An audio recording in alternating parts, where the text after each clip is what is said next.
first flight of the orbiter Discovery, and the shuttle has cleared the tower.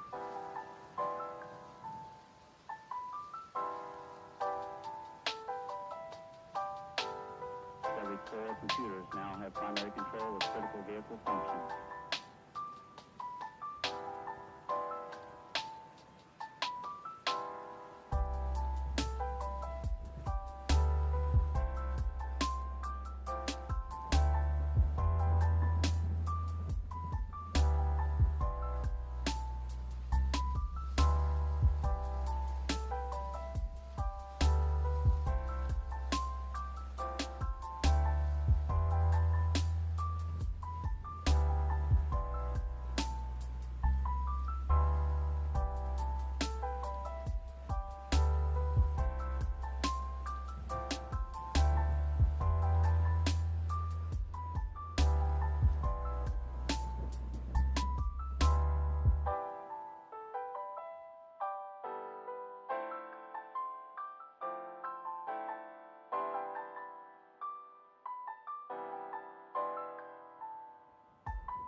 What's going on, all you people out there? Thanks for stopping in. How are y'all? Hope you're having a good day. I think we're gonna get about as good of a day as we can get. We've got Fami Studio pulled up. It was one of those softwares recommended to us by Pirate Software.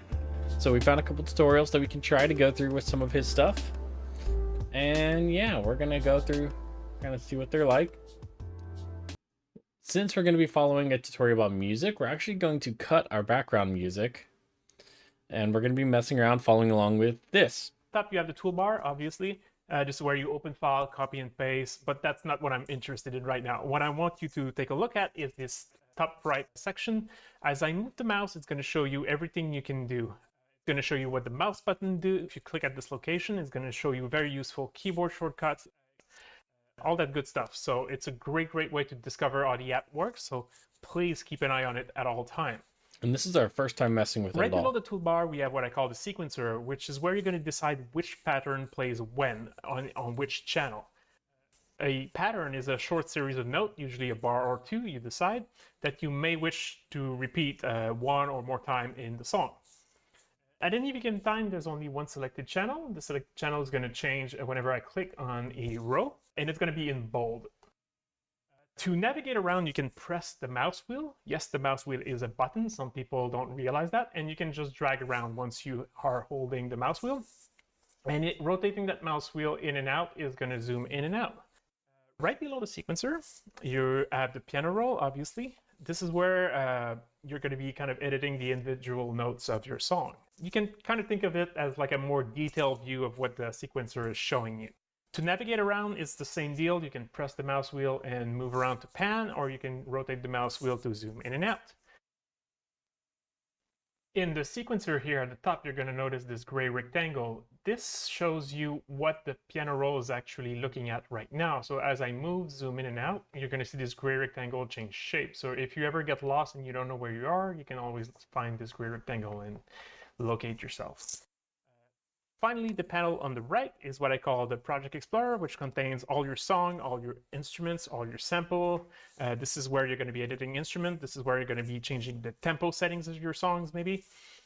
At any given time, same rule, there's only one selected instrument, and it's going to be in bold. Clicking an instrument makes it the new selected one. So the rule is going to be that when you play the piano here, the selected instrument is going to play on the selected channel. There you go. Very simple. So in this tutorial, we're going to be remaking. So let's make sure that mine is actually working. Where is mine? There.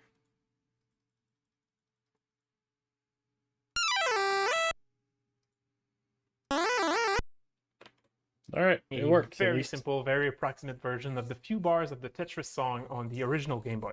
It's not meant to be accurate or good in any way. It's just an excuse to kind of show you the basic features of the app. The sheet music I'm going to be following is on MuseScore, so there's going to be a link in the description if you want to follow along. Here, I'm just going to press the New File button here, and we're going to start from scratch. The first thing we're going to do is to input the main melody of the song. We're going to do this on the Square One channel. Here, I'm just going to create a new pattern by clicking in an empty space, and the piano rolls are going to automatically navigate to this location.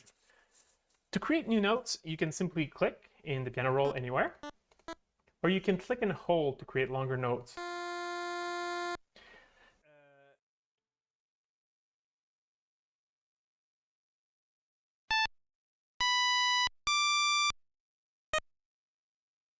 Okay, so why are mine making like full bar notes and his weren't? By default, the notes that you create are snapped to the snapping precision, which is currently set to 1 beat. Right now, if I want to set it to a shorter value and create shorter notes, there you go. Or I can disable snapping entirely.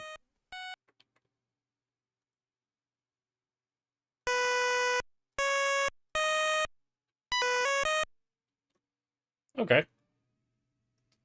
Easy enough. Create notes however I want. To delete notes or pattern, you can simply double click. If you want to go slightly faster, you can also shift click. And here I'm just going to undo everything we just did. That was just an example, and I'm just going to do a bunch of Control Z. Besides sticking with the mouse, there's another way we can go about entering this melody. We can use what's called recording mode, which is toggled by pressing the record button in the toolbar. When enabled, it will record and draw all the notes in the piano roll that we play, either using the piano here, or using a Midi keyboard that's next to me, or using QWERTY keyboard input, using the keys of the PC keyboard. Really? Cool.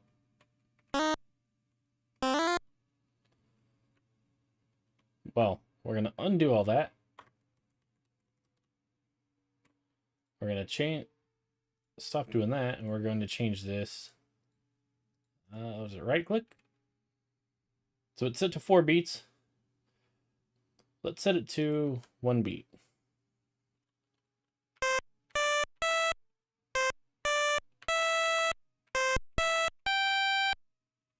So then I should be able to get chords.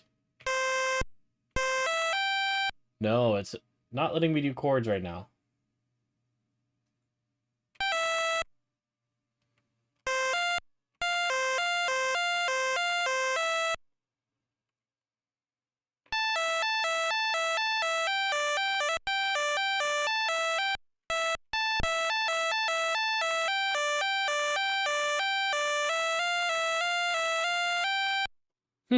Okay. Back to our tutorial. When we activate it, you're going to notice a few things turn red. Obviously, the record button turned red, but more specifically, the seek bar turned red. This is kind of telling you where the next note is going to be recorded. Also, the snapping magnet that we just discussed turned red. What this means is that the durations of the notes that are going to be recorded will depend on the snapping that you set here. Keep in mind, this is not a real-time recording, this is a note-by-note recording. So here at a quarter beat, which is a 16 note, or if I want to record entire beats, there you go, I record longer notes. You can press backspace to just go back and delete, or if for some reason you don't want to record a note at a specific location, you can just press tab and go ahead like this. Tab counts as a rest. Do record tab to just kind of skip ahead and not record anything. Again, here I'm just going to be undoing all of this and do a bunch of control these. So one thing I did realize is this actually has a lot of songs that it came with, and it has the Castlevania 2 theme song. And I love this song. Like, it's got quite a few good ones.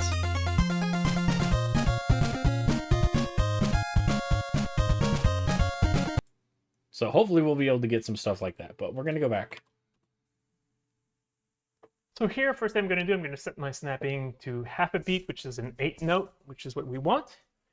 Now let me input the melody of Tetris real quick using my Midi keyboard. If you don't have one, you can simply click to draw like I showed you earlier. Or you can use the QWERTY keyboard input, which the notes are displayed on the piano. Okay. All right, so I'll be quiet for a moment while I'm recording this.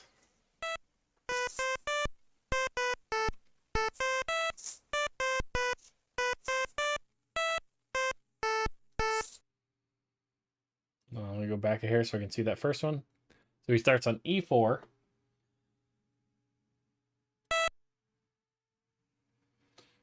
So E4.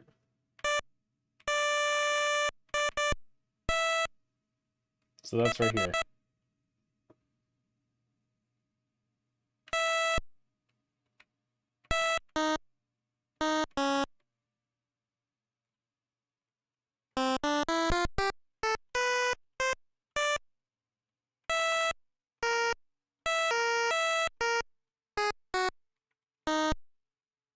Oh, that's so weird. Okay, so the bottom.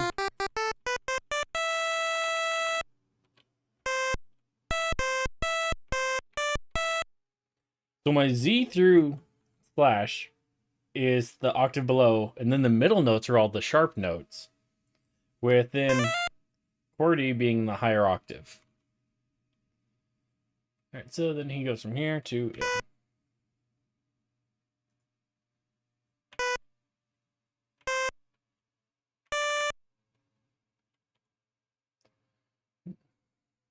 Oh no.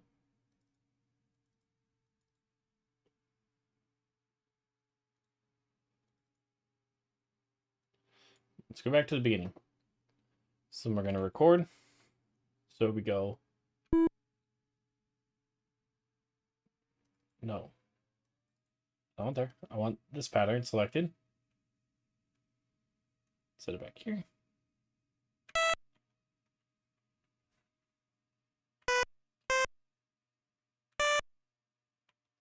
Get a space, and then it's back to the C4.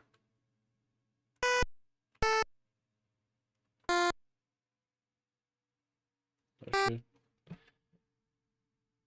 I feel like I went down too far. So it.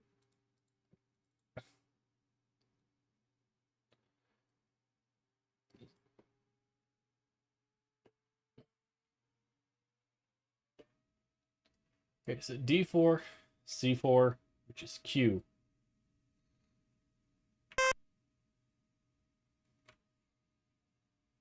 M, N.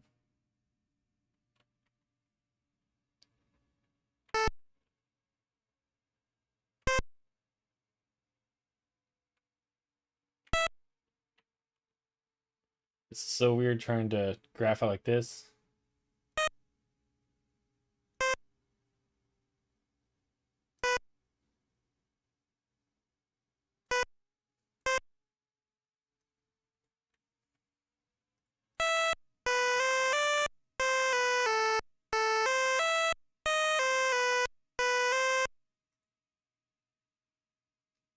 That doesn't sound right. E4, D4. Oh, that's D sharp. That's why.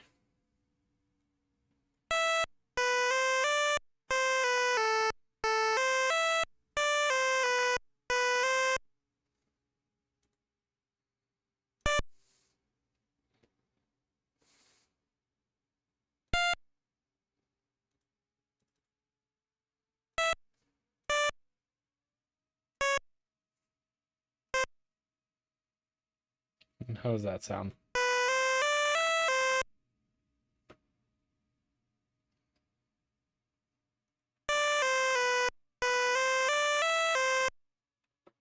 No, it needs a rest there.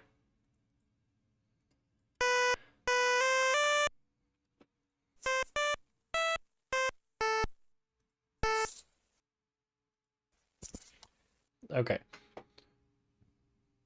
So we go to D4, rest, E4, C4.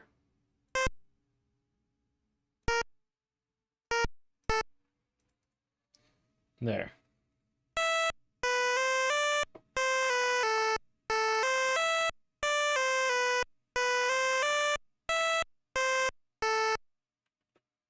Oh, one more.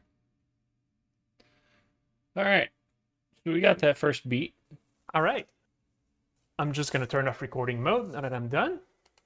So as you saw, I skipped ahead a few times because there are some notes that should have been quarter notes, but I didn't want to keep changing my snapping precision back and forth, so I just skipped ahead for those. So I'm just going to resize those now that I'm done. Here, I'm just going to create a selection by right-clicking and dragging. I'm going to select the entire thing, and I'm going to be resizing one of those notes, any of them, doesn't matter. And because they are inside the selection, they're all going to be resized. There you go. Wait, what? Why did that work? Entire thing. And I'm going to be resizing one of those notes, any of them, doesn't matter. And is it just because filling they are in the inside gaps? The selection, they're all going to be resized. There. It is just filling in the gaps. Oh, neat.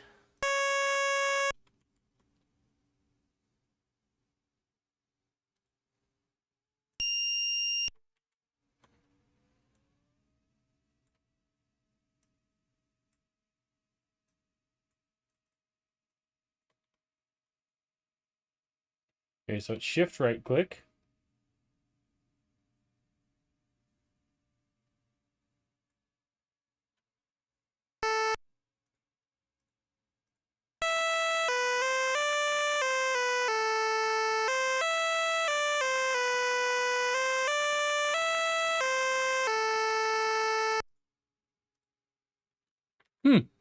There you go.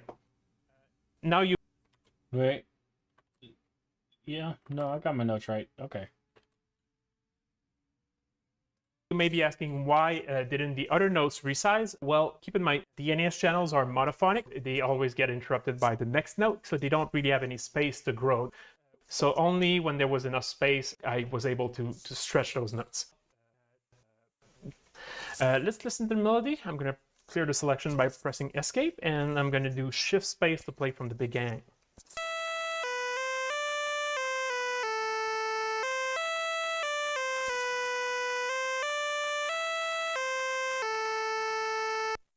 So if you're like me, you probably remember this song being quite a bit faster. Here we're going to head up to the Project Explorer, and we're going to click the little gear icon next to our song here. Or alternatively, you can right-click and select Song Tempo Properties. So here BPM. I'm going to set the BPM to 128, or as close as I can get, 128.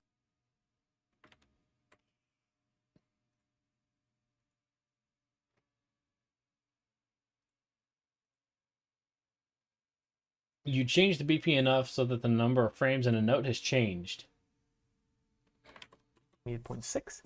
While we're in this menu, we might as well make the song shorter. The song length is the number of patterns we want in our song. We're only going to be redoing the first 4 bars. So I'm going to set that to 4. Might as well give the song a proper name and maybe a nicer color, whatever your favorite color is. And I'm going to be using the default value here. It is asking me a question here.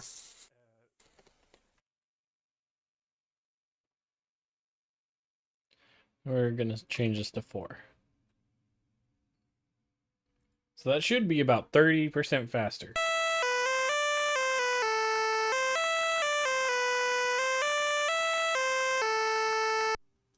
Cool. We can do shift start, right? Just start from there. Okay. Let's give this a listen.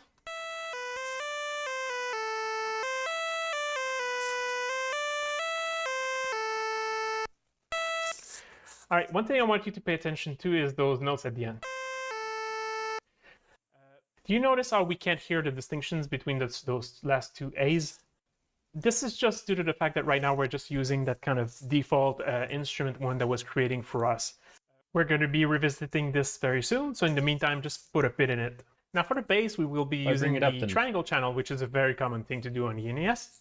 Here, the notes I need to enter are much more simple, so I'm just going to draw it by hand. I'm also going to just do the first bar, and then we're going to be using copy-paste for the rest. Basically, it's just an excuse to kind of show you how copy-paste works. Here, the bass is just going to be playing octaves, very, very simple. So here I'm heading to the triangle channel, and I'm just going to be entering 8 notes again, so my snapping is set to half a beat. Let's start.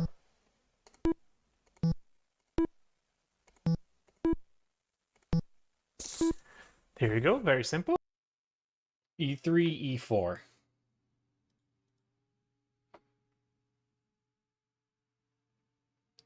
Oh, where is my E on the keyboard?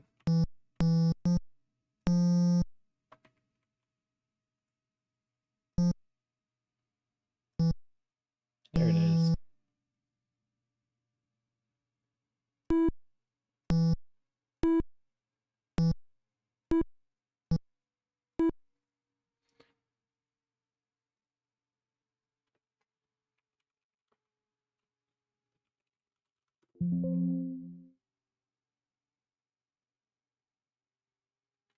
What do you mean I don't have permission to save in there?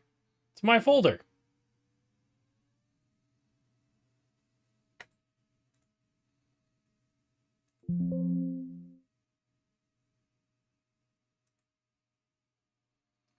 Oh, you're an idiot. All right, let's see.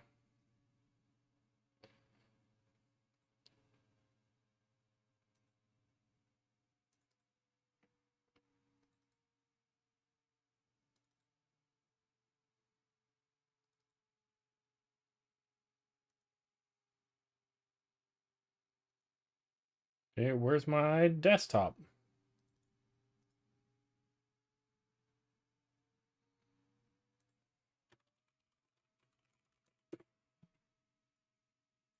Move that one into there. Oh, where is this? New.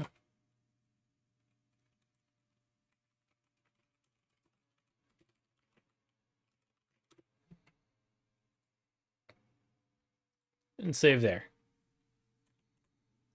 Ooh, now let's give this a listen.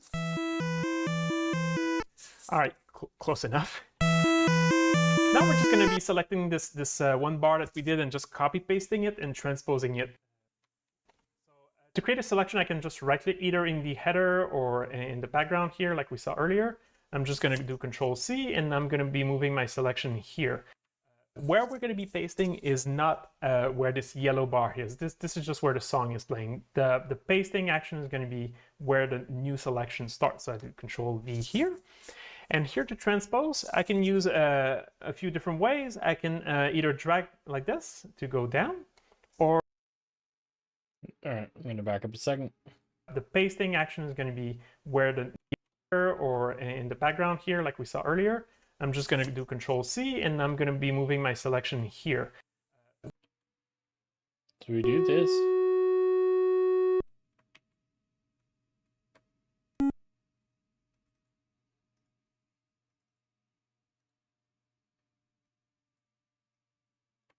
Control C.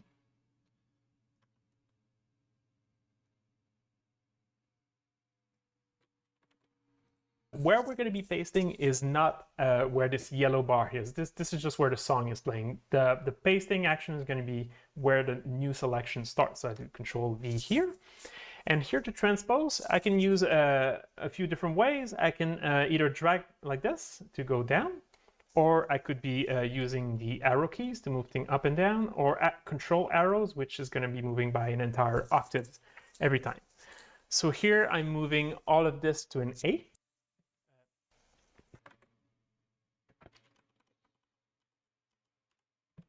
Another way of duplicating notes is going to be clicking and dragging to move them, but hold Control while you're dragging. So it's going to be duplicating while you're moving stuff around. So here I'm going to be going to an F sharp, I believe, and then back to an A. So I'm just going to be pasting this one. Let's give this. So E, A, and what does he say? We want a G sharp here.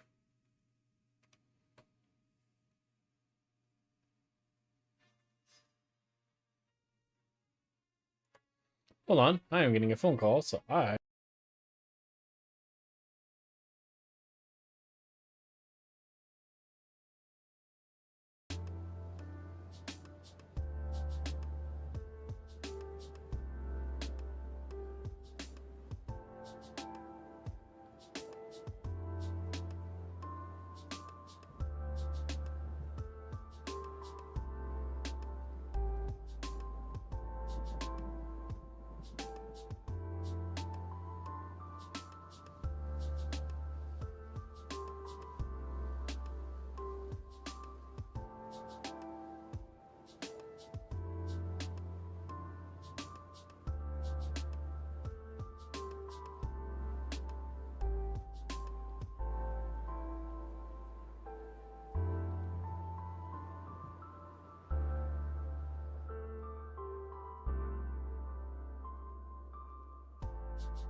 Another way of duplicating notes is going to be clicking and dragging to move them, but hold control while you're dragging. So it's going to be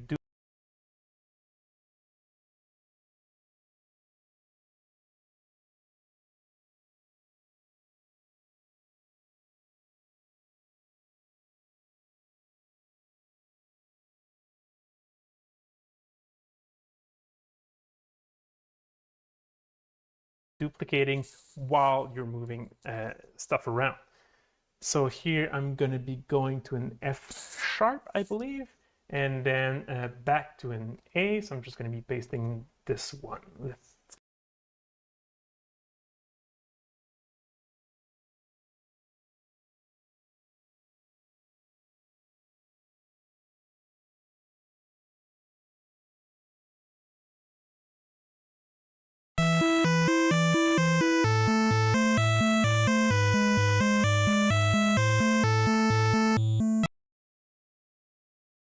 Let's give this a listen.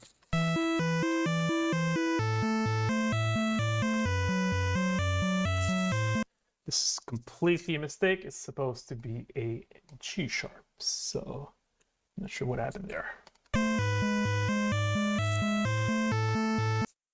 Now let's go back and try to create a better instrument for our melody.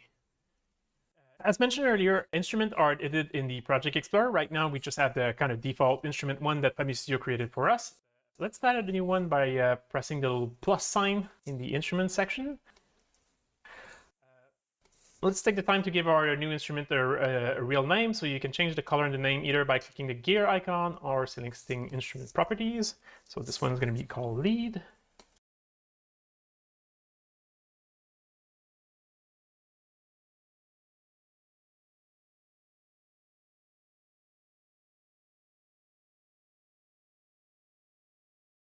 Let's make it green.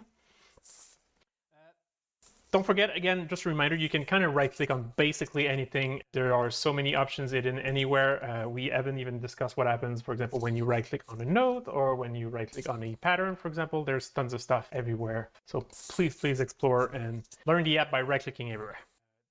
All right, so the four little icons next to an instrument represent the envelopes that that instrument has or may have.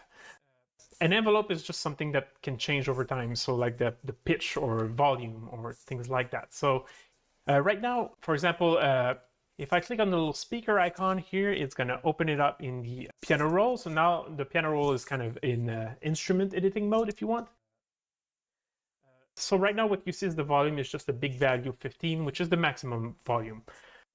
What we can do, for example, we can make this this envelope longer, and we can actually draw something in there. So when we play this instrument, you can see that every time I play a new note, it starts and it goes from left to right kind of really quick. Each of those columns represent a frame on the NES, which is 1/60th of a second. So we can do a lot of things with this. I'm not going to cover everything here, but there are things, for example, you can set loop points and release point to kind of create attack and releases. And you can also edit the pitch, for example, if you want to create some kind of vibrato. There you go. It's a really powerful tool, but we're not going to be using any of that today. We're just going to be playing with the volume here. So here the instrument I'm going to be creating is very simple. I'm just going to go from 15, which is the maximum volume, to about halfway 8, for example, and that's going to be our instrument.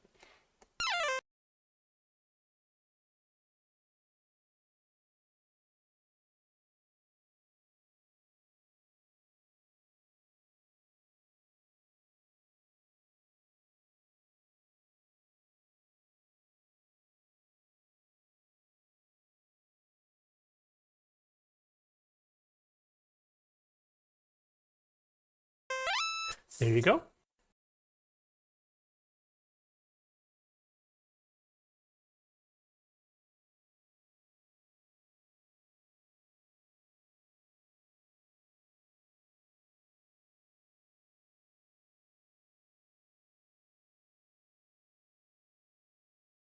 Actually, that's not true. Another parameter we can change is the duty cycle, which is this kind of little square waveform here, the first icon.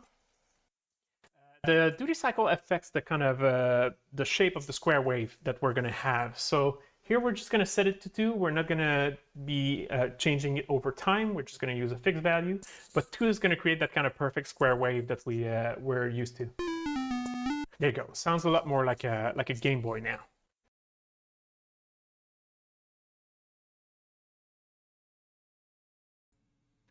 We go in here, we set up the square.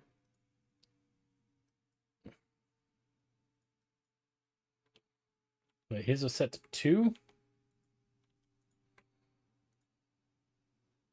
It looks like mine does percentage base values.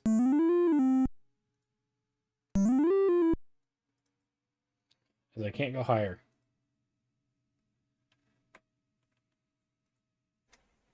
Now, if we go back to the Project Explorer, we can see that the 2 envelopes that we actually set values in are now lit up. Now let's go back and replace that default instrument that we've been using this whole time. Let's replace it from the melody. So here I'm just going to go on the square channel and basically select everything. And I'm just going to create our new lead instrument and simply drag it over the selection. And there you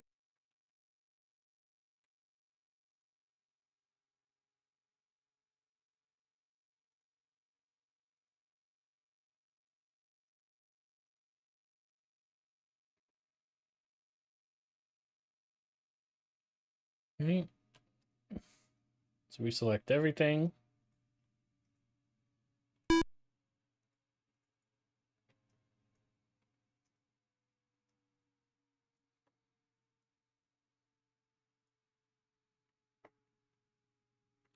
Okay. go. We've now replaced the instrument. And now, if you notice, the default instrument one now is only being used by the bass now, so we might as well change its name and call it bass. And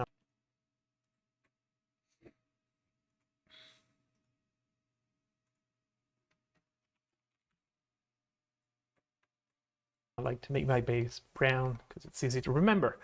All right, let's give this a listen now.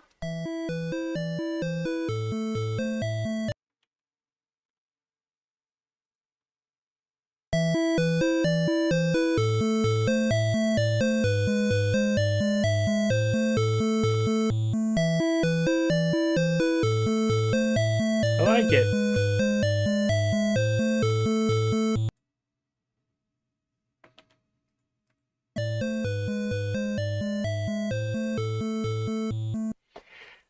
So did you notice how the little issue that we discussed earlier is now fixed? We can now hear the distinction between these two notes because every time a new note plays, the volume envelope starts from the beginning and starts decaying. So now there's actual volume variation. We can now hear the distinction between these two notes. Problem solved. So that's the volume variation.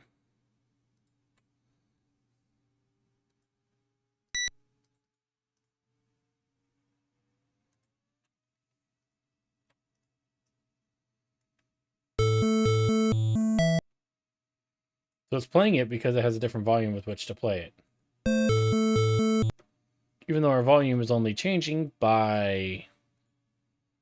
No, not that one. A tiny bit.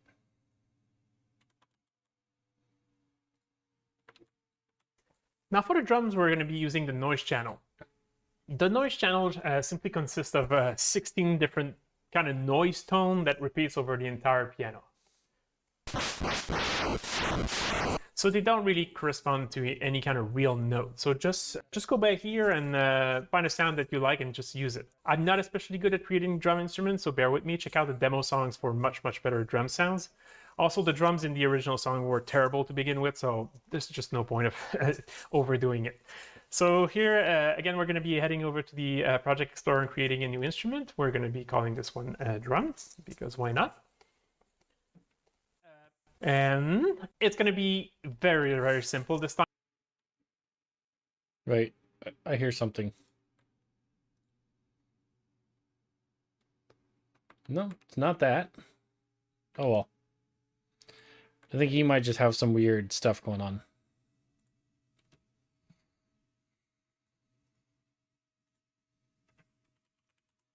All right, drums. We don't really have a gray. Let's do green for drums. Time we're just going to be editing the volume envelope, and we're just going to start at maximum volume, and we're going to quickly go to 0. So I'm going to be doing like 10 and 5 and then 0.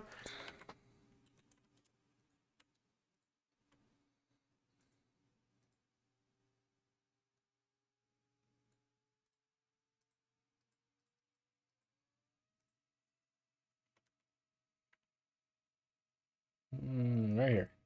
And there you go. We'll try to find a note that we like to make something that sounds kind of like a snare.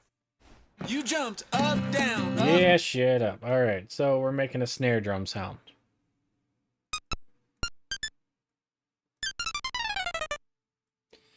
Oh, but we should be in the noise channel.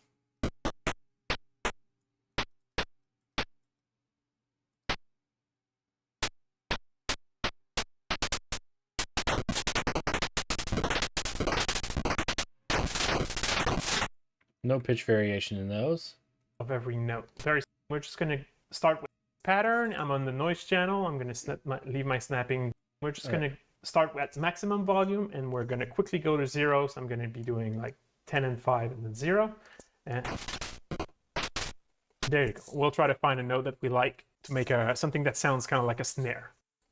So here I'm just creating a new pattern. I'm on the noise channel. I'm going to leave my snapping to half beat, which is an 8 note if you do some mental math.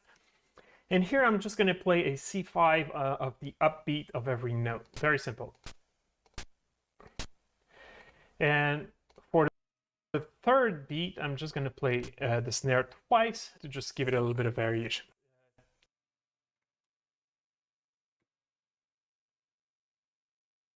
Well, so we go up here to noise.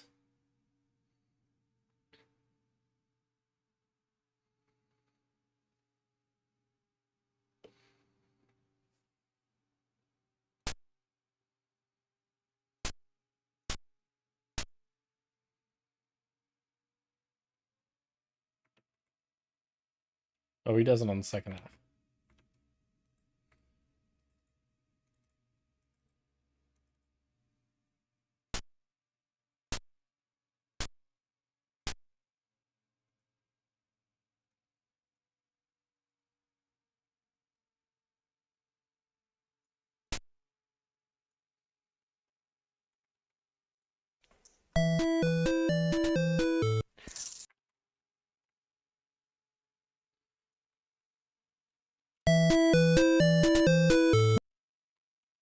Cool. There you go. Not great, but recognizable. So since this is going to be our drum beat for the entire song, we're not going to be using copy paste here. We're going to do something different. Patterns, we can copy patterns, but we can also instantiate pattern. An instance of a pattern is a copy that's kind of linked to the original. So I can move a pattern by just dragging it like this, but if I hold control while I'm dragging, you're going to see that it shows a link icon. The link icon means that it's creating an instance of that pattern. And you can see that it has the same name and the same color. And if I set a name to the pattern, which you should really do to keep things organized, I'm not going to do it here. And I change the color, you can see that it changes all of them. And in the piano roll, if I edit one of them, they're all getting modified at the same time. So they are really just one pattern, just repeating.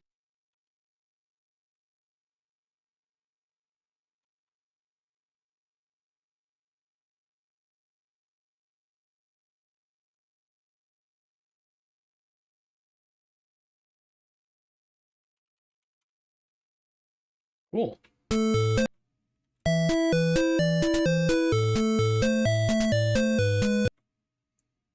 Then we could do something like...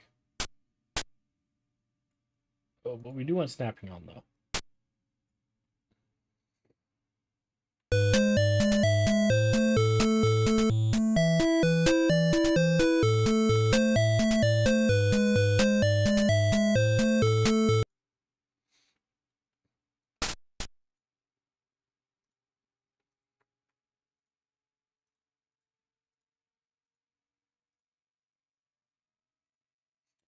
This is weird. Okay, I want this down at the start, and I do not want these up here.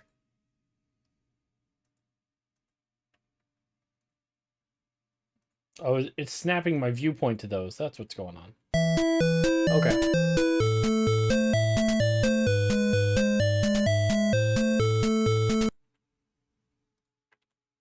Repeated 4 times. Now let's give this a listen to see our progress.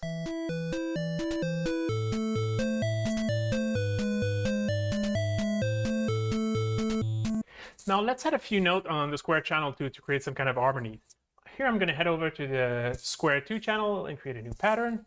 But you'll notice I cannot see square 1. It would be nice to kind of see it, at least to enter harmonies at the right time and know that I'm correctly aligned. But Fami Studio is a very much a channel per channel editing software. But there's a way. If you click on the little eye icon here next to square 1, you're going to see that it lights up. What it's going to do is going to show me kind of a see-through, like a very dim version of square 1, no matter which channel I am on. So we can kind of use this to align ourselves to the main melody and enter our harmonies, which I'm going to be doing right now. So I'm going to be selecting our lead instrument here, and I'm going to try to enter the harmonies correctly.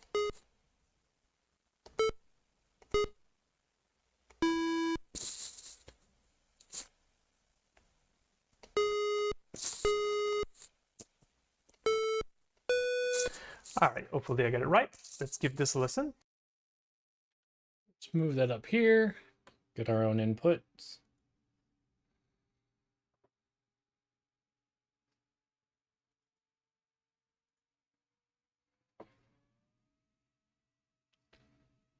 And we want to make sure we're using our lead for this, right?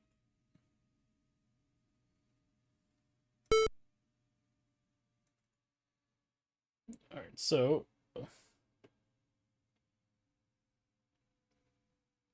he does G#3.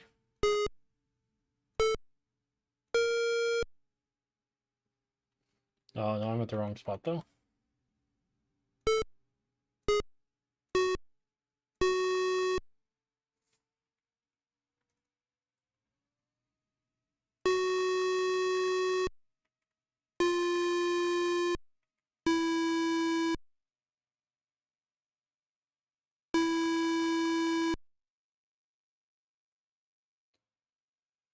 And then he does his over here on 3.1. Goes G#3, A3, B3.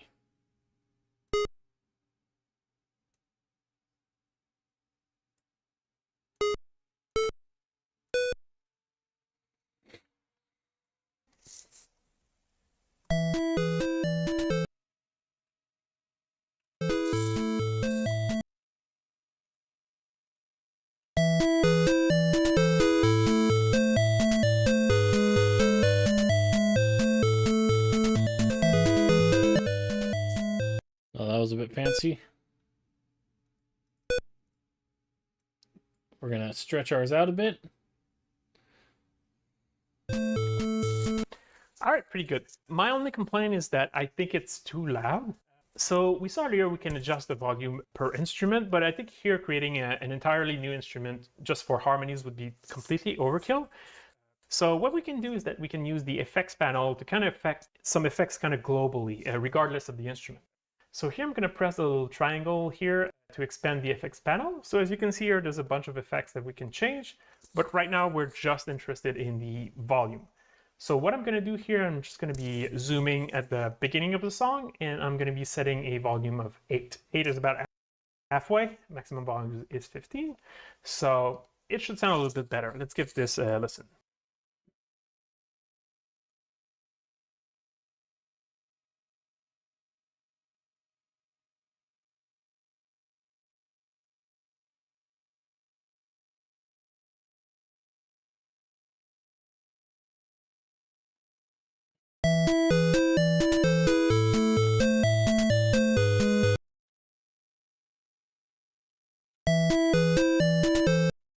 Guess that wouldn't matter much.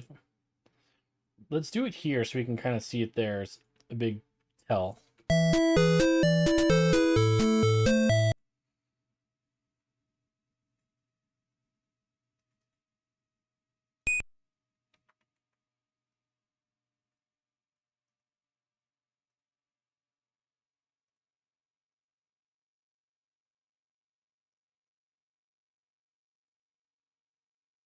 Ooh, a slide, you say? And then it's gone. But we don't actually want it to slide.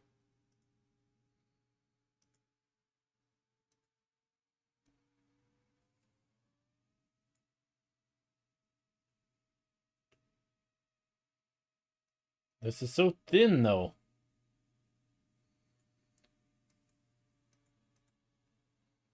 So I can't actually set the value like he wants, but, well, I guess I can go here.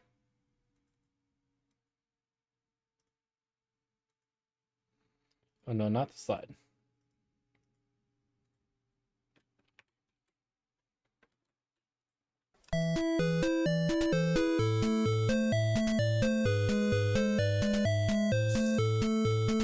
All right, that's our song. Now I'm just going to take a couple minutes to kind of create really quick a second version of the song, but this time I will be using DPCM samples for the drum.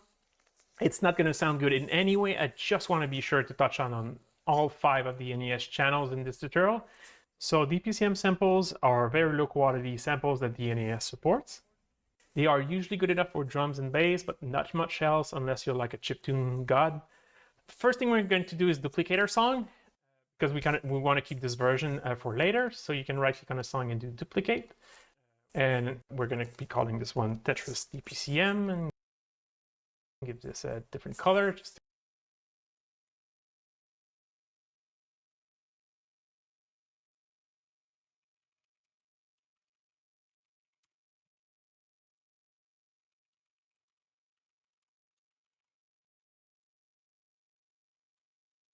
to know what we're doing. So in this second version, I'm going to be deleting everything we did on the noise channel. To create a square selection in the sequencer, you can just right click and just drag like this. And I'm selecting all of our drum patterns and pressing delete.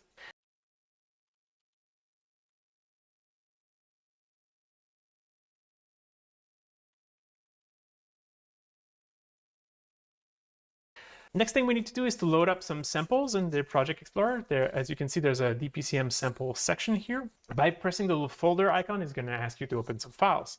For samples, you can load WAV files, which you should be familiar with, or DMC files. DMC files are a little bit more specific to the NES community, but you can convert from one to the other using Fami Studio. I'll put a link in the description for the two DMC files that I'm using right now.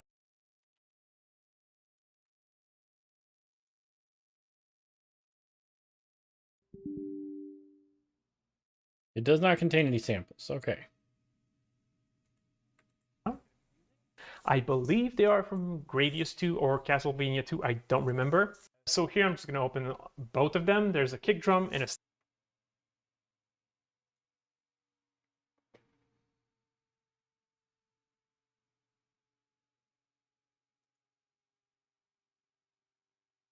Tutorial assets, desktop, recording junk, audio recordings, Fami Studio. Well, what is in here? These are the snare and the bass drum.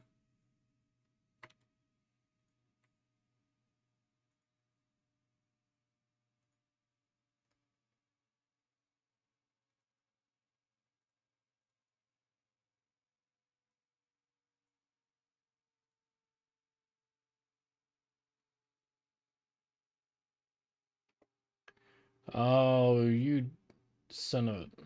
that's why you don't do this one, do you?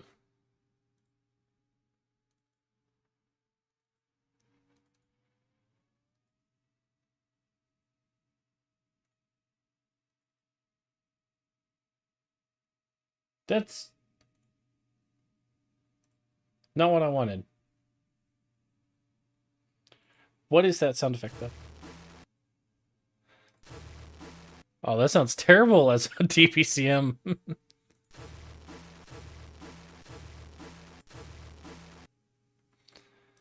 All right. Well, okay, cool.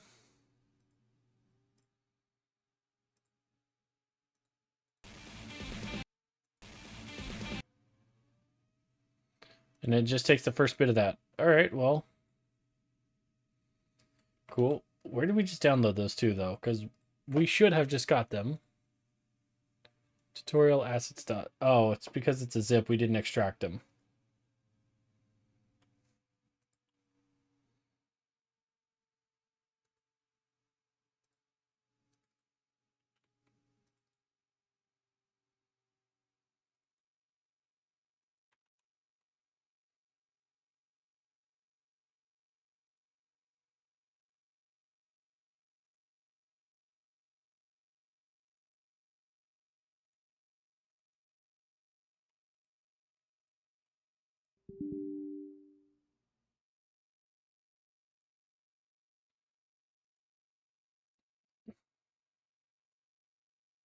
That's stupid.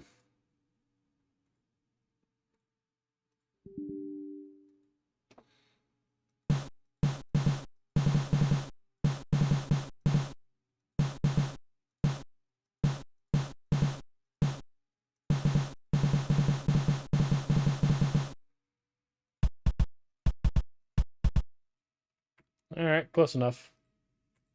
snare. So here you can see they are loaded in our Project Explorer. I can listen to them by pressing the play button. Cool. As you can see, they don't sound really good, but they're sort of recognizable. The DPCM sample editor in Fami Studio is actually super powerful. If you click on the little waveform icon in Product Explorer, you can actually change the volume. You can do a bunch of stuff here, edit the waveform, but we're not going to be doing any of that. There's also a bunch of parameters here if you want to kind of adjust the pitch and do all kinds of funky stuff. But here we're not going to do any of that. The next thing we need to do before we can use our samples is that we need to assign those to keys of the piano. Here in the PKayge Explorer, there's this DPCM instrument that has been there since the beginning. You cannot delete it, you cannot rename it. It's always there, it's always gray and at the top.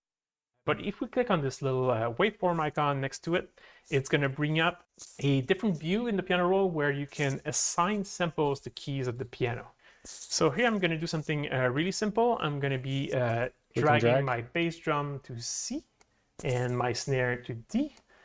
So I'm going to be able to use those using the key C and D respectively. I'm going to head over to the DPCM. Okay. I don't have that DPCM button. I have a newer version. Okay. Add new regular instrument. Shit.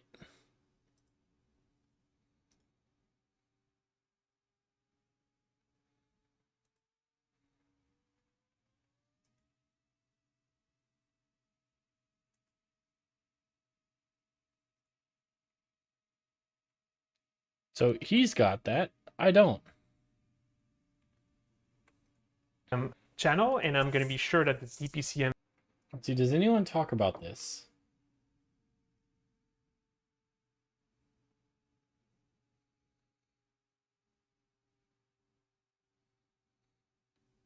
The waveform next to it. Okay.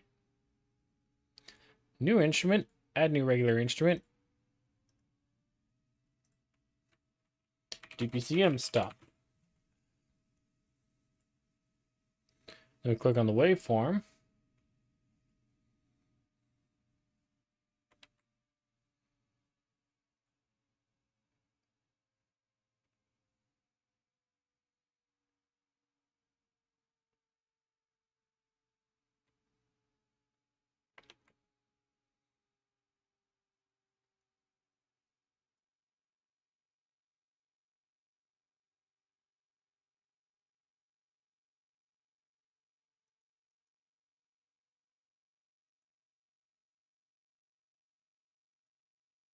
Oh, that one. That's the one he means.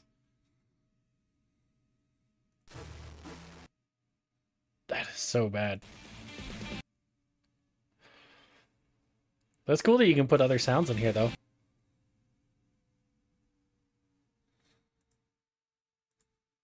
Alright, well, let's go snare drum.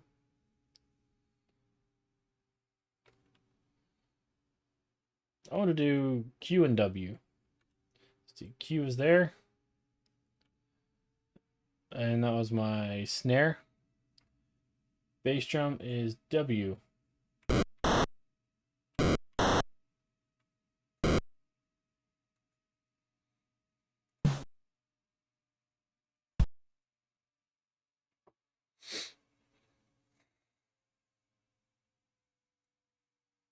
Why is that so high?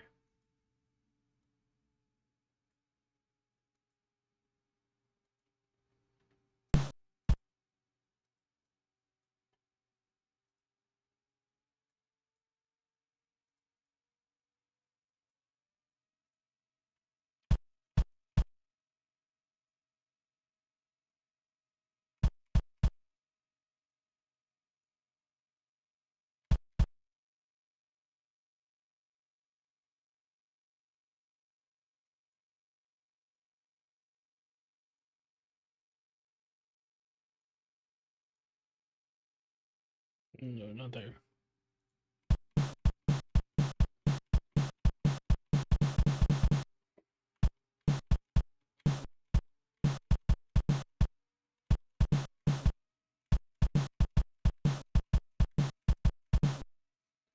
Okay.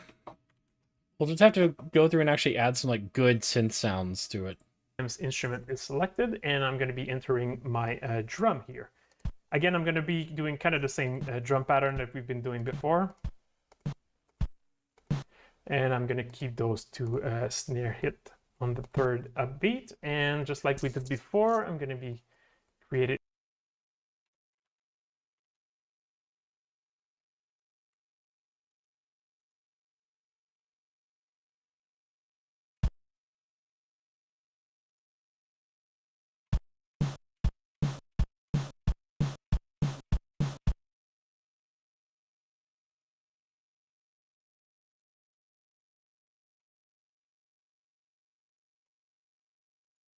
We're going to switch this to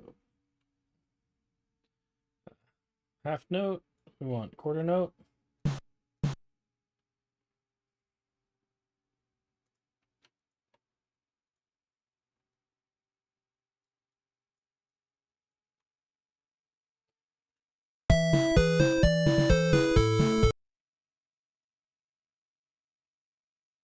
All right, and I want to increase the volume of that actually. I don't think I've done anything with that though. So it's already at max volume.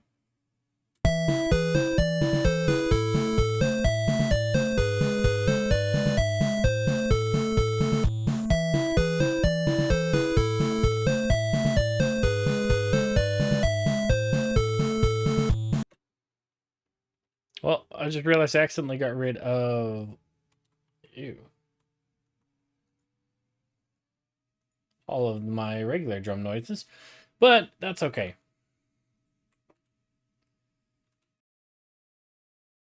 Instances of that for the rest of the song. Let's give this a listen.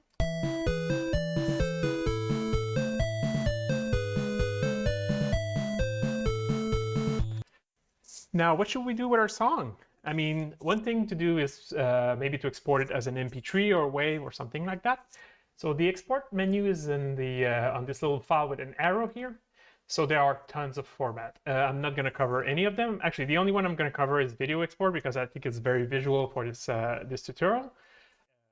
I'm going to be exporting the original version, which is my favorite. I'm not going to be exporting the DPCM channel, and I'm going to leave pretty much all of the other options to default.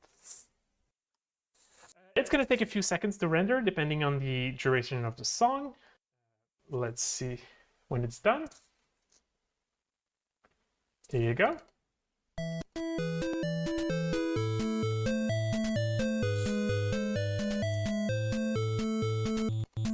Looks pretty cool, huh?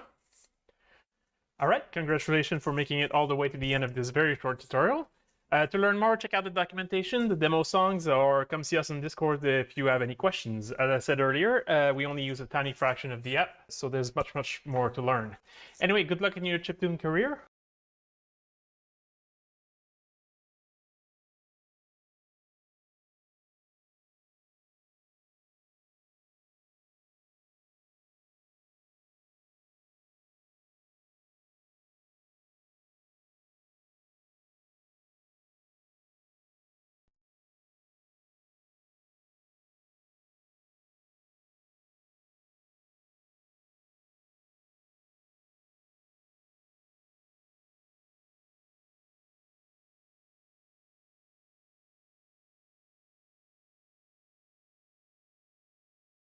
You know, it's really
In this video, we'll be making 3 levels of melodies from noob to pro to...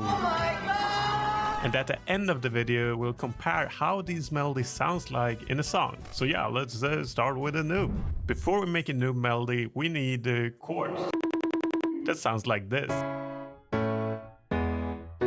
What I used to do when I was a noob was to just play around until it sounded good, because I didn't know any music theory. But if you're an advanced noob, you know that you can make a melody by just playing the notes within your chords. So let's make a melody by just using the chord notes.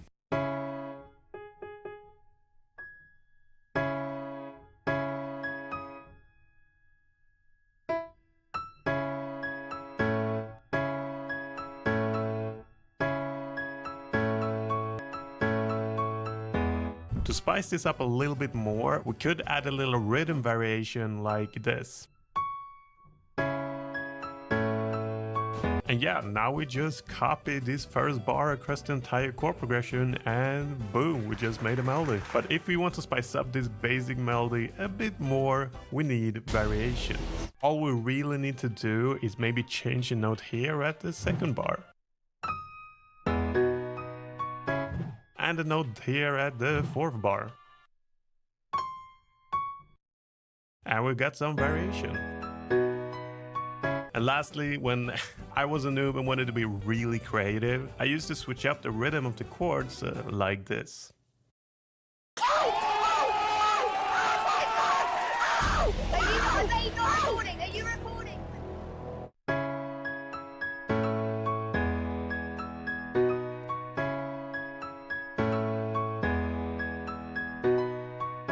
Let's now instead make a pro melody. And one way that I like to write melodies is to make the chords and bass first and then make a melody on top of it. So let's take the same bass and chords as the new melody but add a catchy rhythm to it.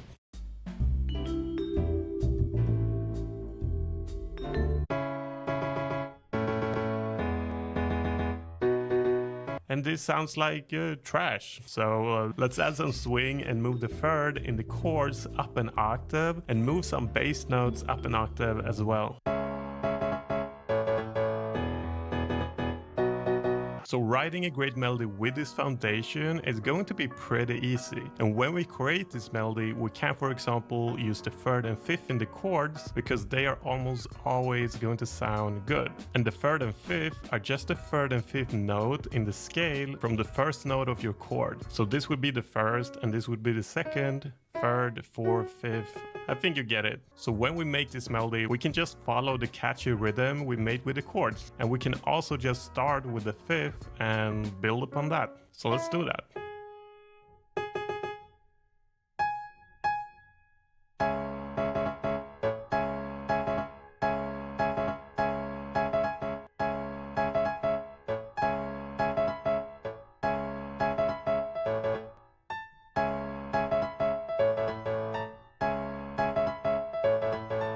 And now we can just copy this first bar to the rest of the bars. And if you remember, now we just need variation. So let's start by making the second bar more interesting.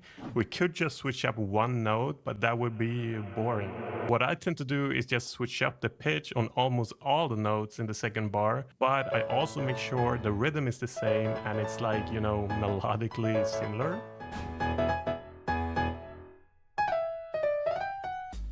And yeah, this sounds very good. And at the fourth bar, which is the final bar, we need to climax the melody. So one way to make this part really awesome is to make it sound like a ladder. So we could make it go from high to low in pitch like this. Or you can do the opposite like this. Both ways would work, but I like this one the most. And yeah, let's add an extra octave to the melody and we're done. Also, if you enjoyed the video, feel free to like and subscribe.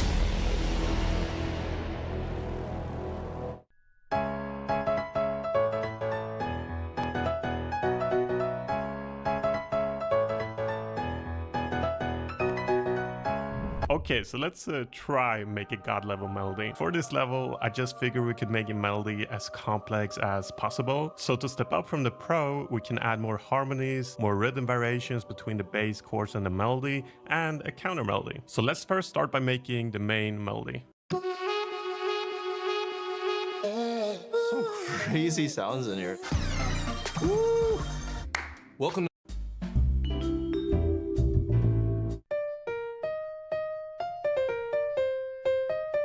So for this melody, I figured we could make a little bit of a crazy structure, you know? So instead of adding variations to the second and fourth bar, we will add variations to the first and third bar. So I'm just gonna add variation to the third bar and we will achieve that. And it sounds like this.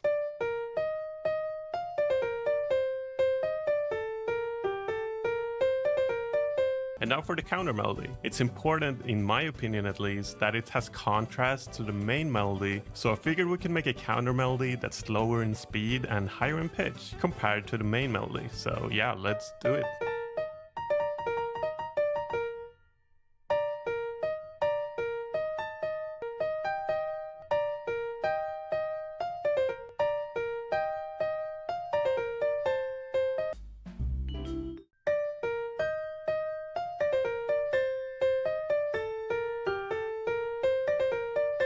And for the chords, we could just have 4 different chords repeat like in the pro melody, but since this is the god level, I figured we can't do that, so I tried my best to just make each chord more harmonically interesting by making slight variations on the chords' voicings. And it sounded like this.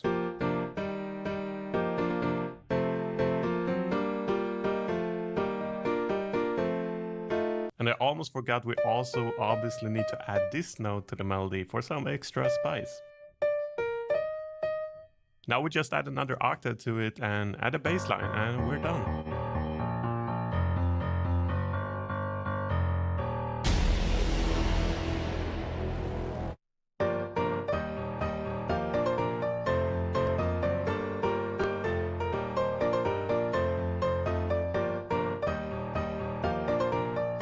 And now you've heard all these melodies on the piano, which sounds really boring. So let's make a final comparison where we listen how these melodies sounds like in a song. And by the way, if you want to learn how to produce electronic music in 7 days, check out my new course. You'll get over 35 premium quality videos and daily exercise. Link in the description.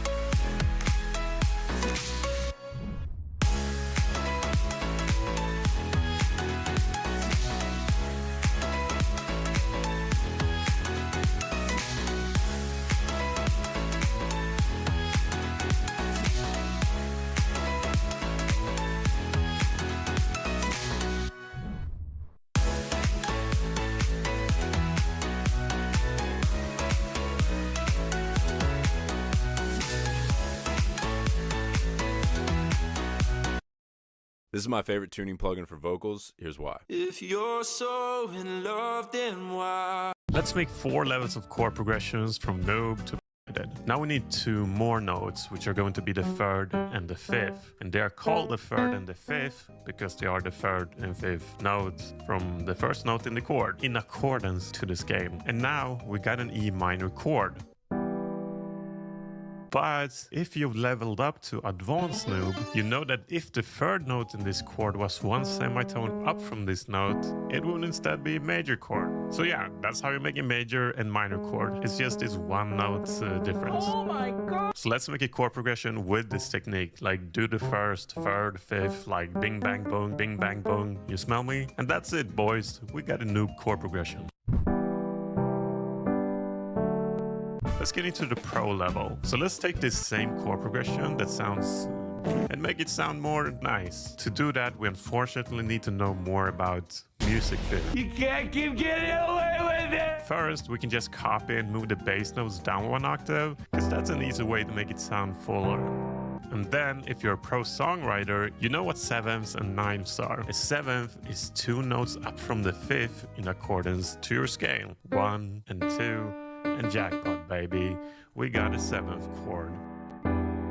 Usually they tend to sound kind of sweet or dreamy, and 9s are obviously 2 notes up from the 7th. This is a jazzy chord, you know, you just wanna jazz around, basically, yeah. So let's hear where these chords may fit in our progression.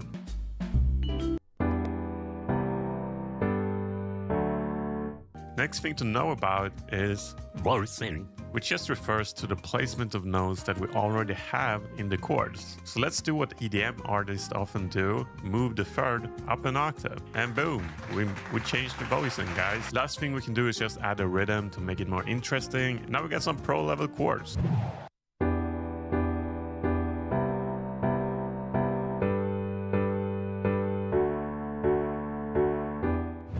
By the way, if you want to learn everything you need to produce electronic music in 7 days, check out my course. You'll get exercises, cheat sheet, all the kind has ever experienced.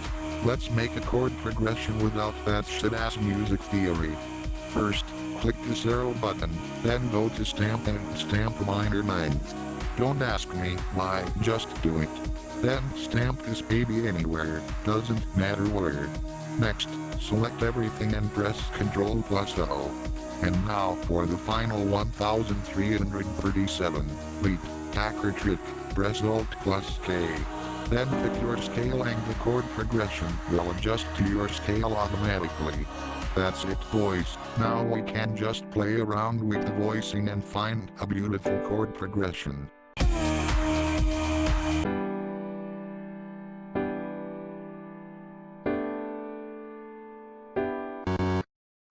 The last chord, unfortunately, sounded absolutely disgusting. Guys, please pray for this chord. I will now crack the chord by selecting it and pressing Alt+K. That was easy. Now let us hear this masterpiece in brute force.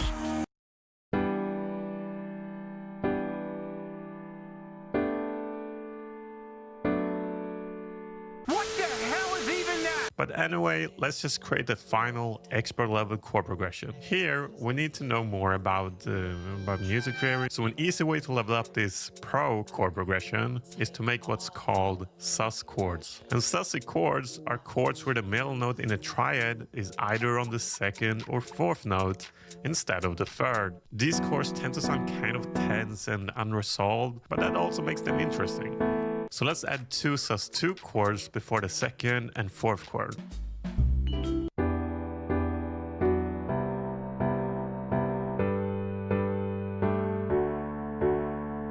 To make it sound even more beautiful, we need even more dissonance. So an easy and cool way to add this is by just having 2 notes in the chord that's a half step from each other. This basically creates the ultimate amount of dissonance. Just listen to this. I'm done spending an obscene amount of money on takeout every week.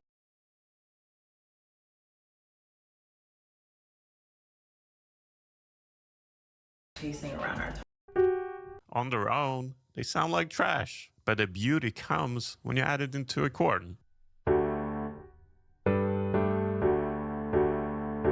In this scenario, I still think it sounds a little bit too dissonant, so a way to mitigate that is to just move one of these notes down 1 octave and the dissonance will be less noticeable.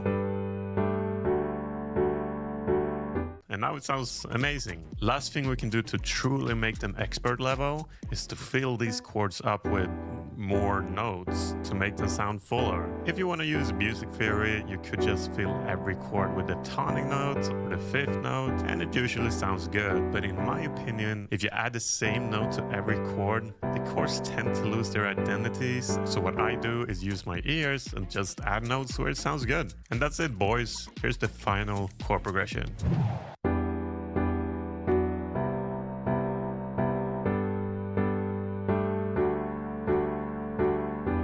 Now let's also hear these progressions in the song, and let me know in the comments which one you like the most. See ya. It's just too hard to move when you're standing right there. It's just too hard to walk away.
You must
Ah, ha!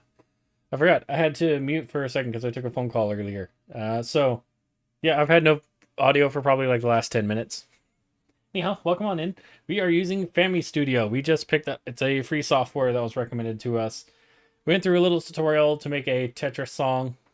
It's got some neat stuff, and I proposed a self-project upon myself where we are basically we're taking kind of the theme of Metroid and trying to create an alternate title screen theme for it, just to kind of see what our creative process is like and how it's going. But that is what I am attempting to do right now, just trying to find the beat of notes that fit, because I can hear the song in my head. I'm just struggling to translate it. Just kind of like a practice tool. But this is where we're at right now. And I want to be able to do something like...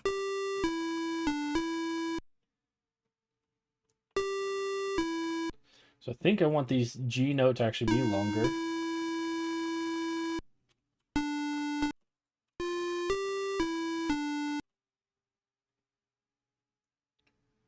Or is it shorter?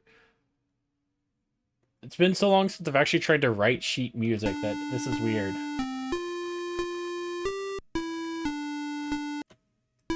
I think that's right, but we need to make these notes shorter.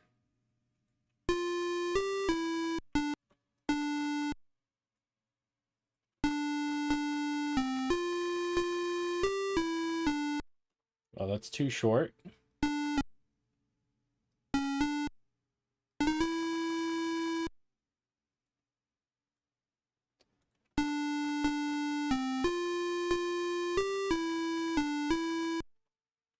That's not right.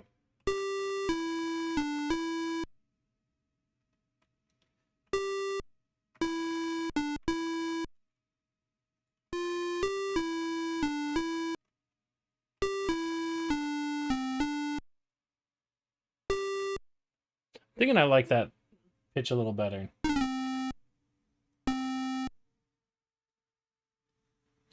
Drag this one out. Bring this shorter. We need that one a little shorter. Is that it?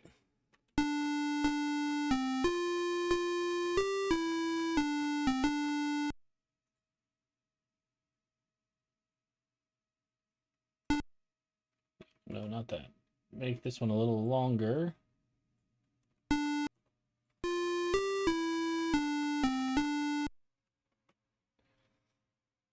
And I think our other problem is that we moved this one here. And we can drag this out to fill out the pattern.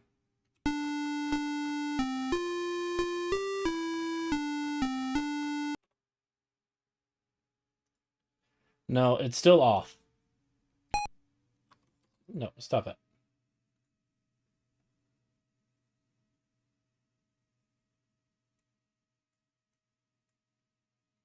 I don't think switching the... I really don't like doing that, because that's adding like a 6th note. Which is not great. Like, the whole pacing of it just changes at that point. So I don't like the 6 notes in there.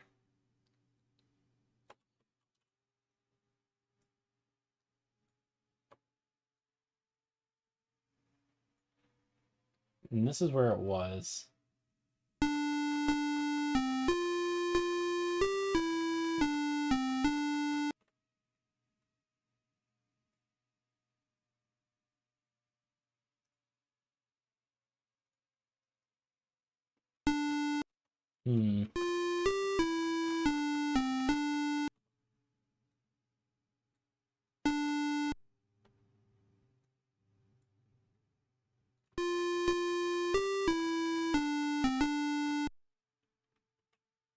What if we drag this out to like here, though?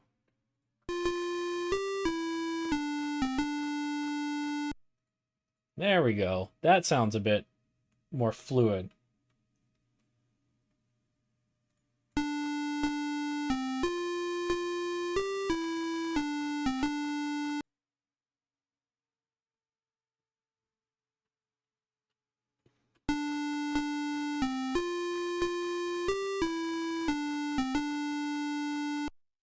But that's also a bit more of like an outro pattern that we want to do.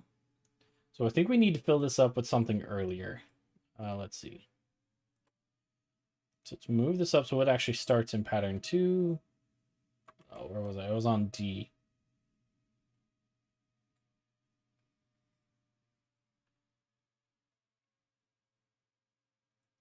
So we'll fill in these first couple things.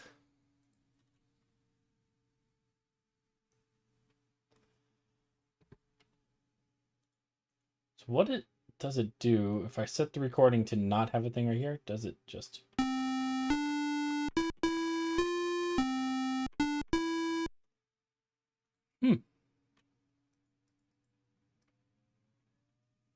Okay.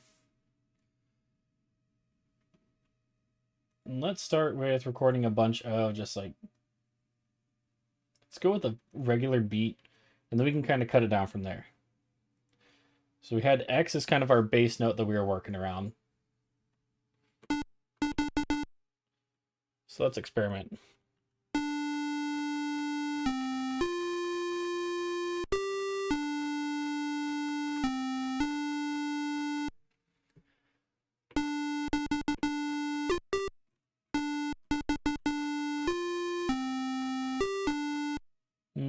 Too much up and down. We want to keep with kind of that space theme, so it's slow, just melodic.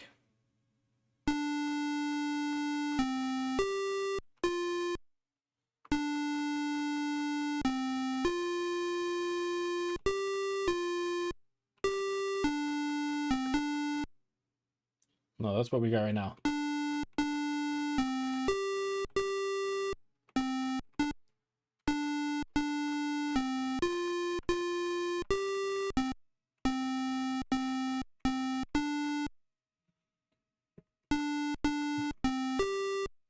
I think that's it. It's...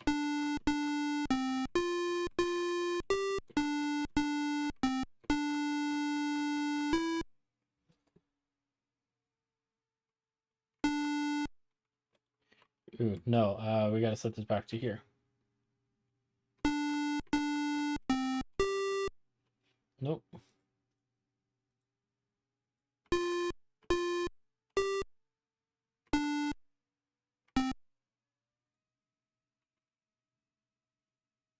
Then we'll shorten... or not unsnap it. Set this to go back to the quarter beat.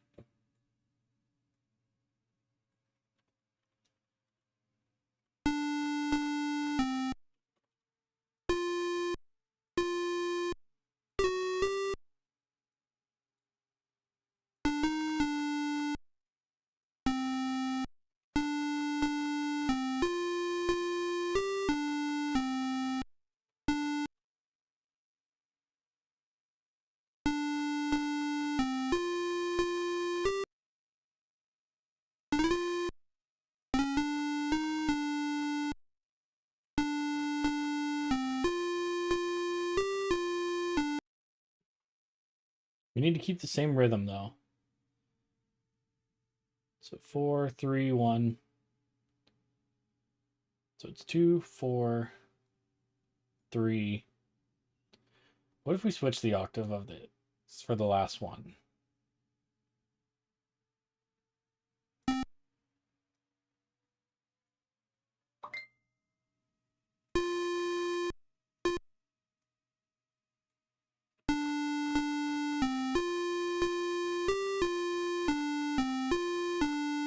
Oh no, that sounds like trash. Ew.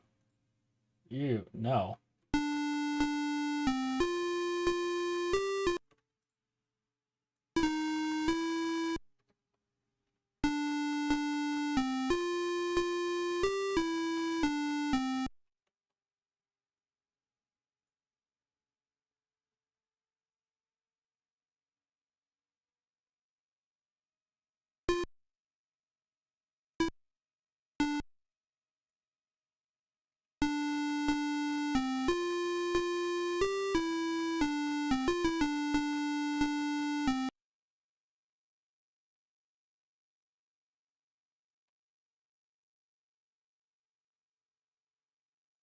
Bring this down a C.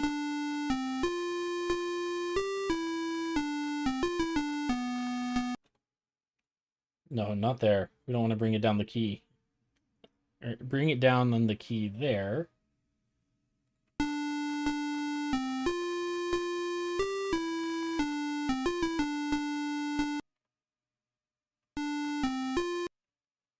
Although I do like this transition.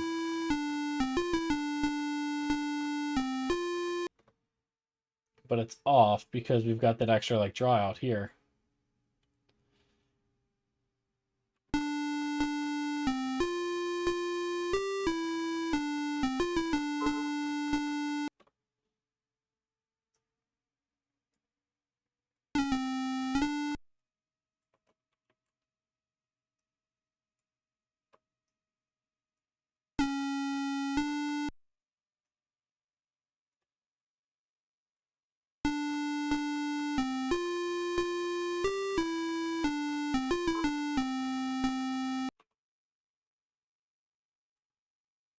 That's another nice spot right there, too.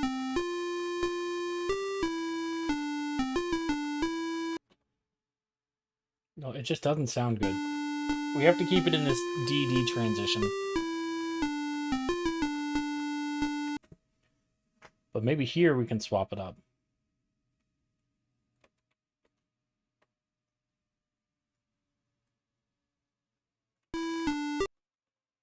So let's try from here.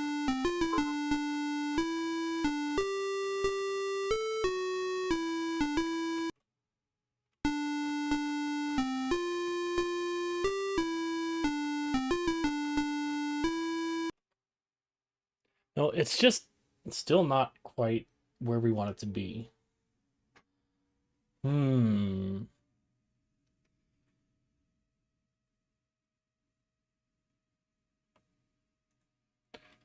I can't quite tell what I don't like about it.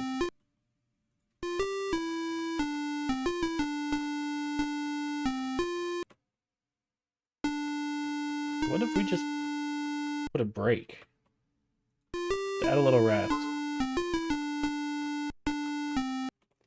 No. Still just doesn't flow well together. Hello, Heather. I'm messing around with our audio, and I'm not quite sure what theme I want to fit here.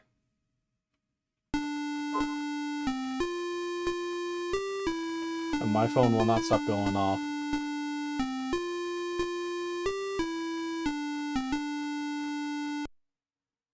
Alright, give me a second. I gotta mute my phone, because this is a lot right now. Notification sound? No. Alright. That should turn that off for a bit.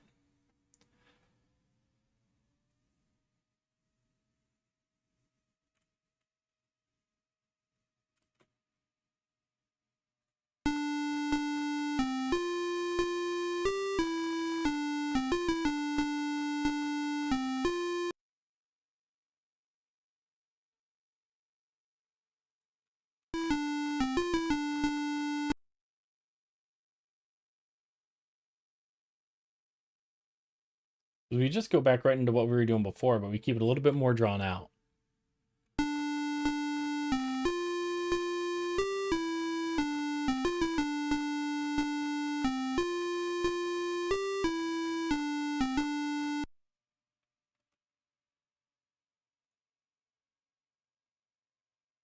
I know I get rid of these extra pattern lengths because I want it to loop back to the beginning.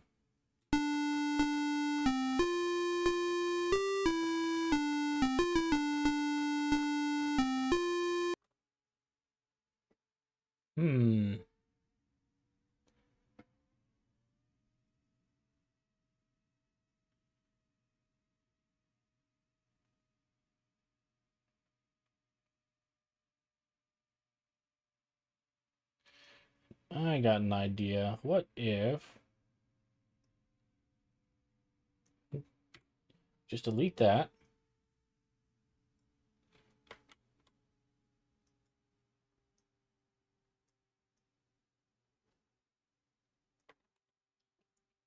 So what's it sound like if we just replay the same thing?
Oh, right here we need to shorten this. We need to do... Why is this off? Why is this so far off?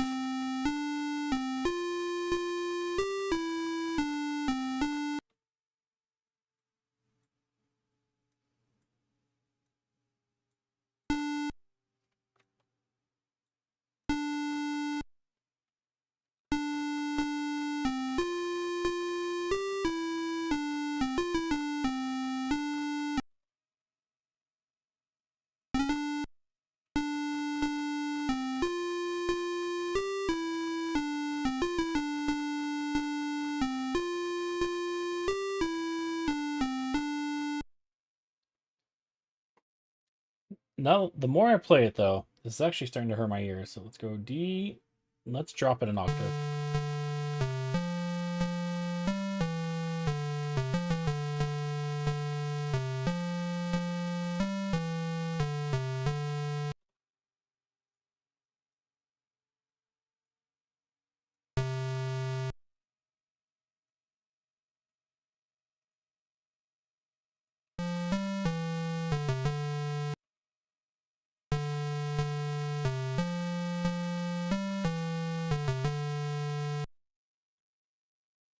I think that actually might be it.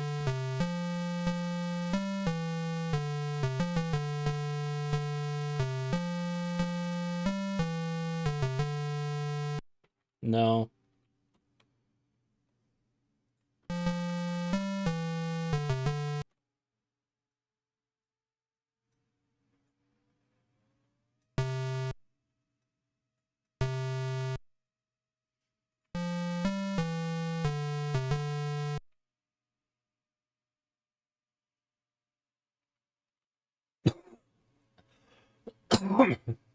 I think our issue is running into this first note, though. Because it's bleeding over into the same note, we want something slightly different.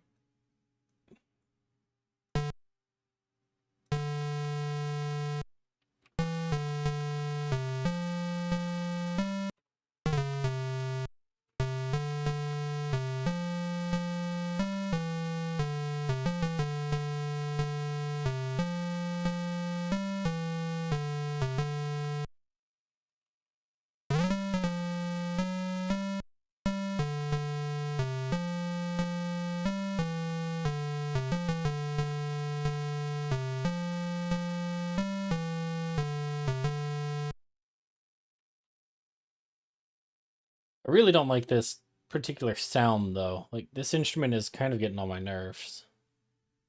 Not that one.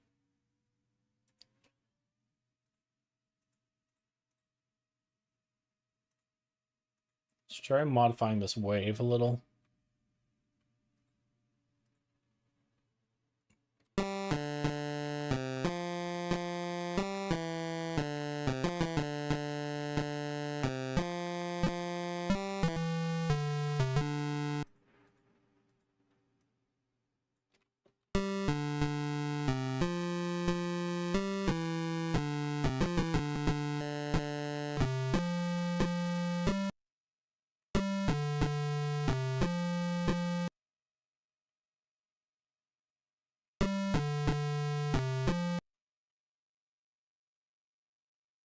Definitely not an improvement.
And then let's stick to our quarter notes.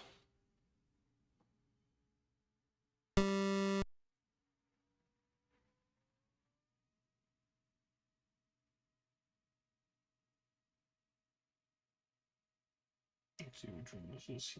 It is there. I'm going to go down to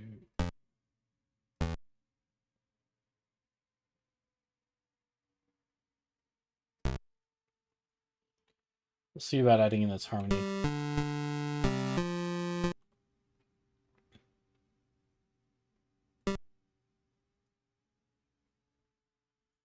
Oh no, I don't like that.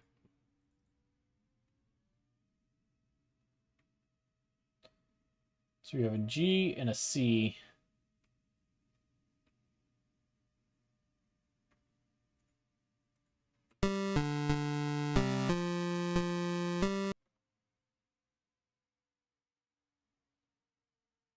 That's not too bad right here.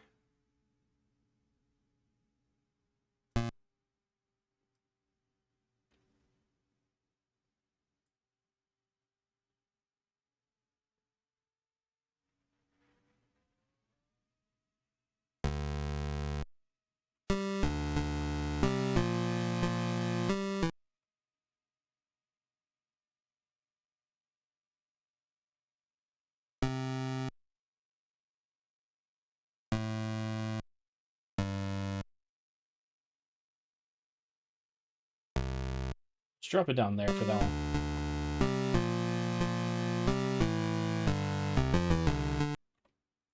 Oh, don't like that.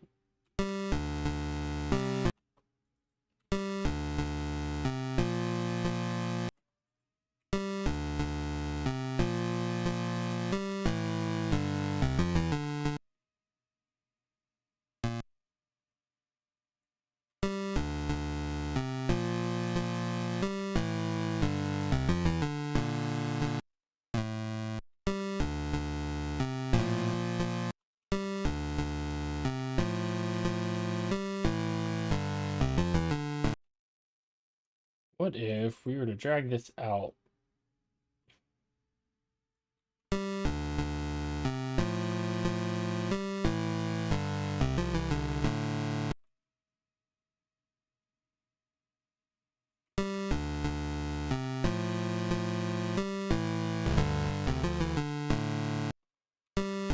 Oh, I like that for the lower rhythm.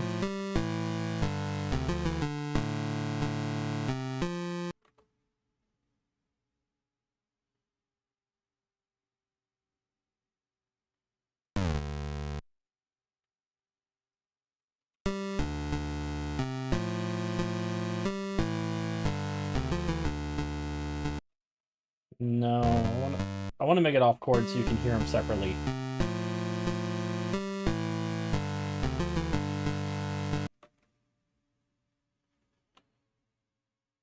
But let's actually switch this chord to be something else. I think we go back here. I think we might just copy and then paste here. We're off by one though.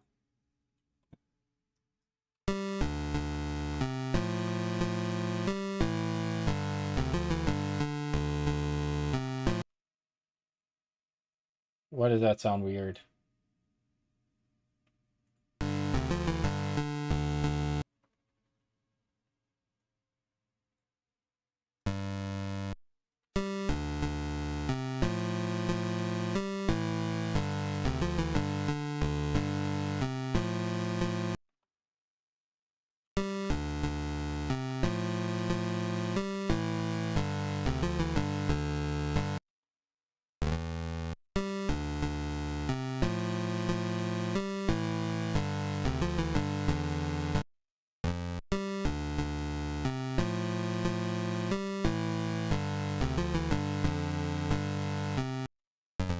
Actually, I kind of like it in that F right there.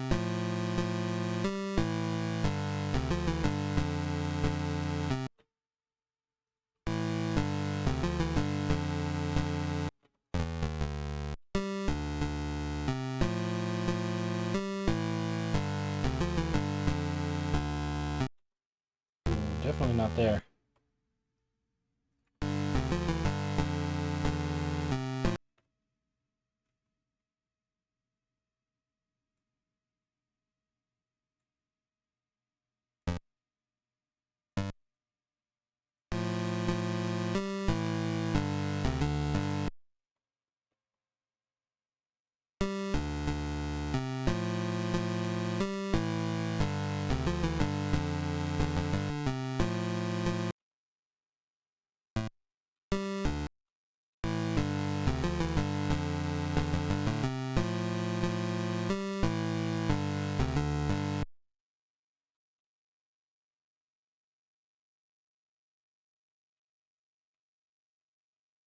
Actually, that sounds pretty good.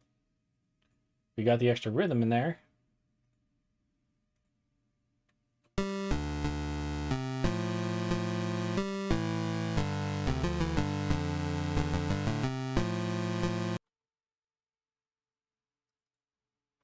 What if we get rid of that, though?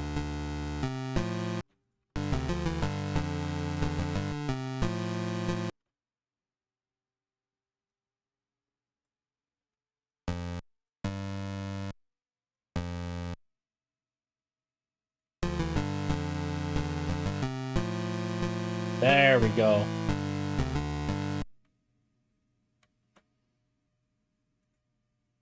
All right. Now, let's actually add a couple bass drums in here.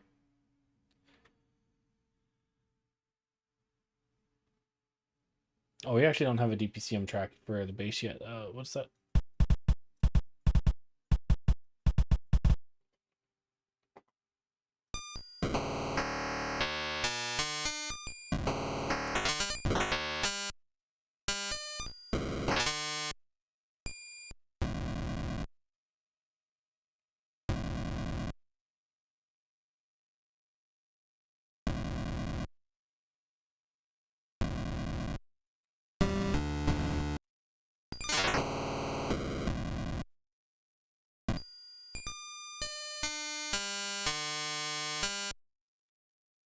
Jeez, I do not like that at all.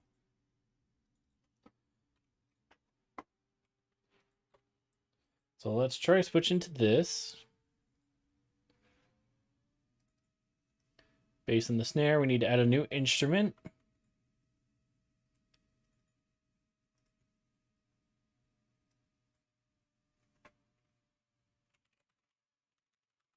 Percussion.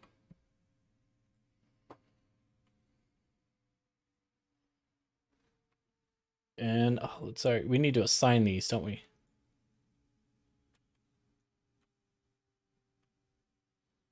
Let's go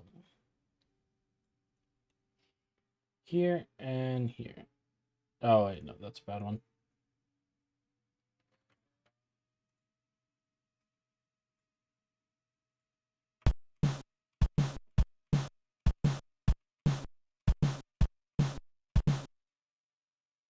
Okay. Oh, no, not that. We just want to save.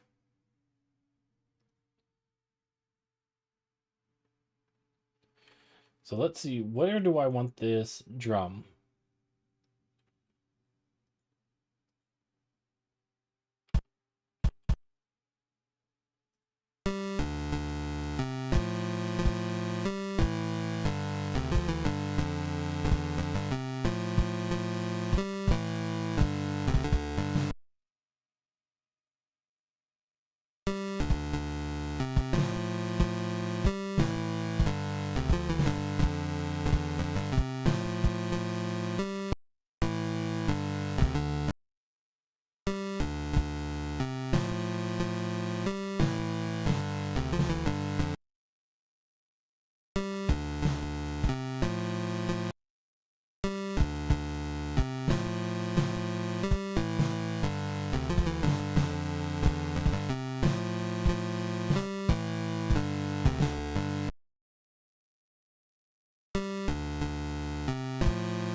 That sounds good. And right here, we'll do this.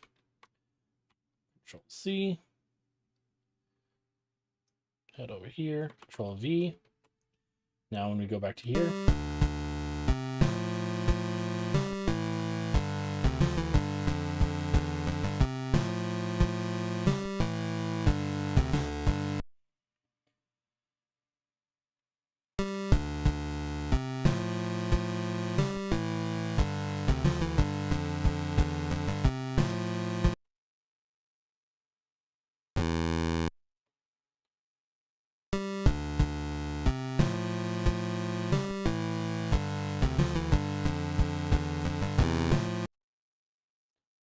I had the wrong instrument selected.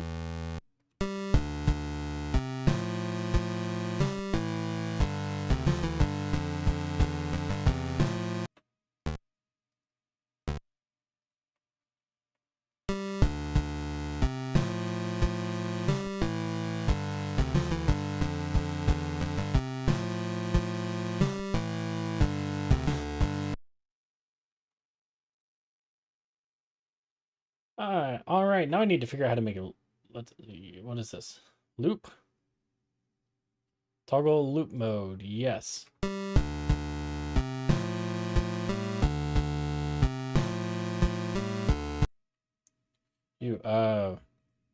Not there.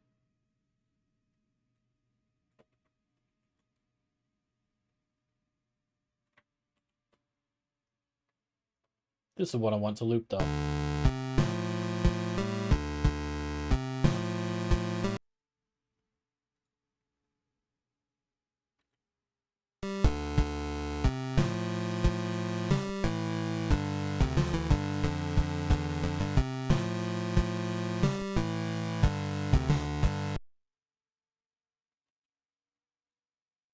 How do I put a stop here at the end?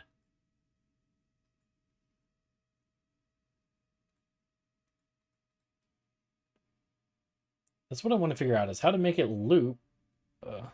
This different stuff. Undo, redo.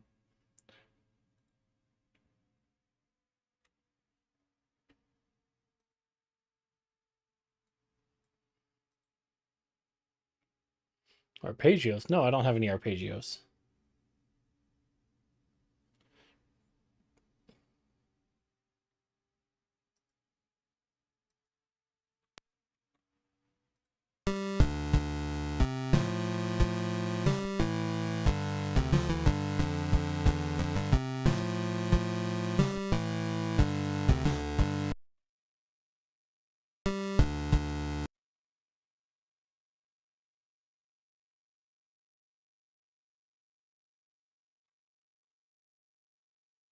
What if I just want to shorten? No. What if I just want to shorten this one? Let's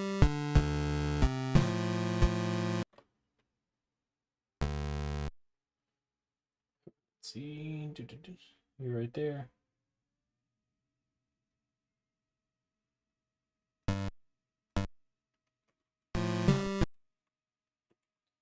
This first one just feels off. I think I want to have it start like this.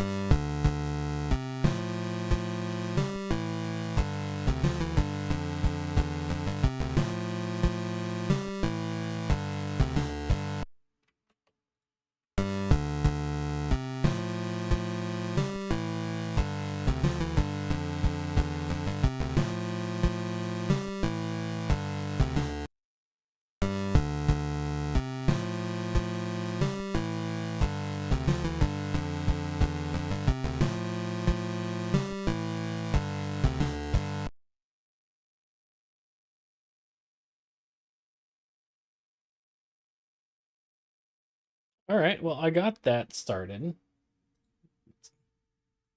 Not export. Let's just save. So we've got our rhythm.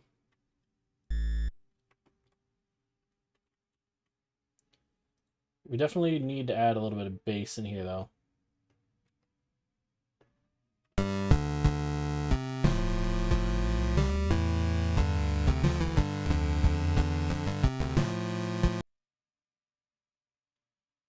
I think we want to follow pattern 2 more or less for the bass. So we're starting in G, but we want to be in the triangle.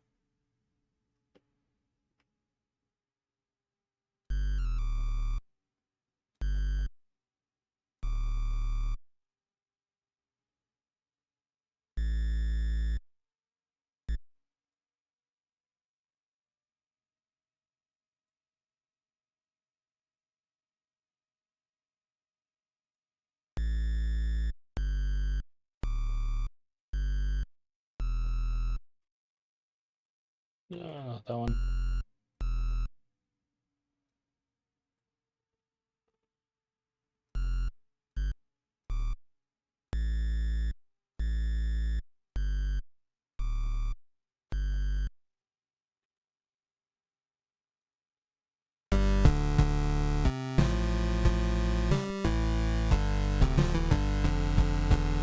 Can't even hear the bass.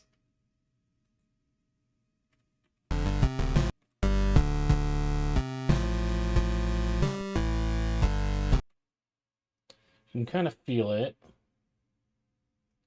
So what if we took all of this and went up to the other G?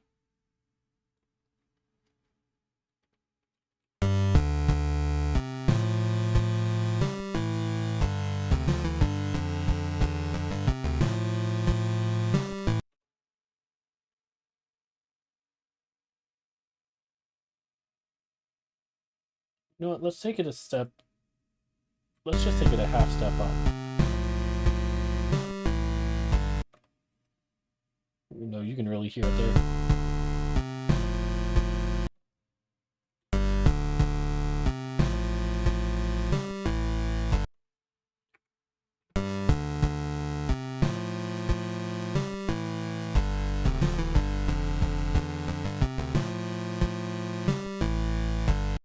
I guess you can kind of hear it.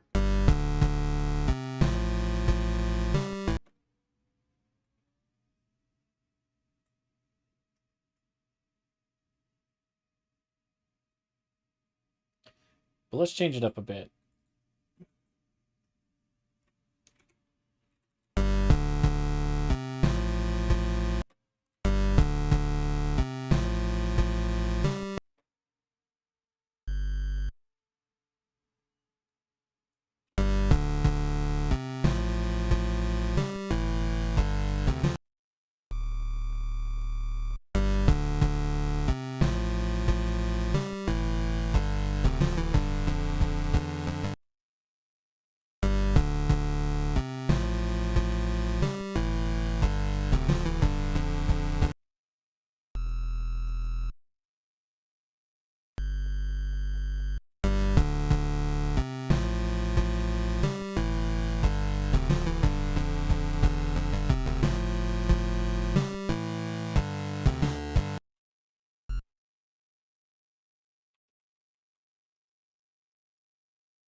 Right around in here.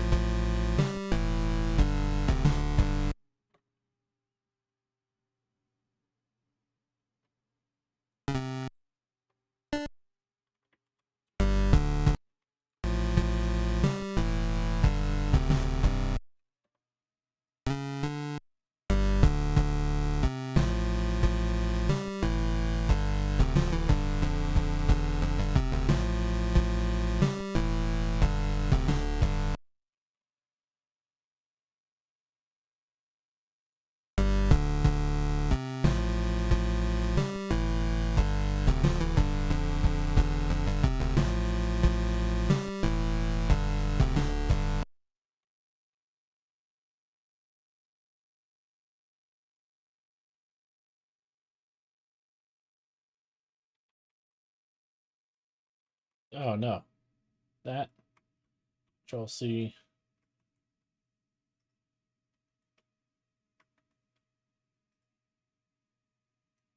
how did I do this?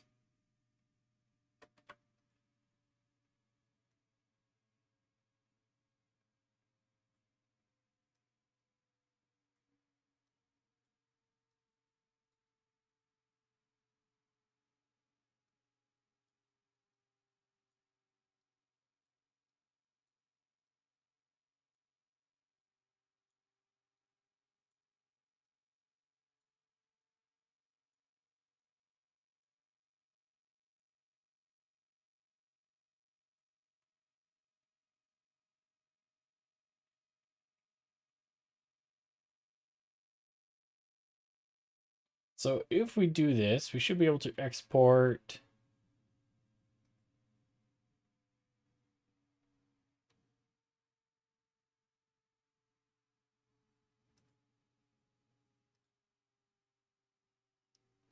Let's see, mode loop in times. We'll set it to 2, so it should be roughly like a 45-second song, I believe.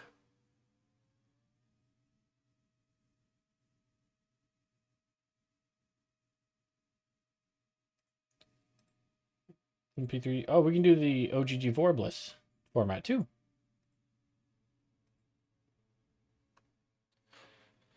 Let's see. Metroid. Opening scene. Test. Audio export success that fast?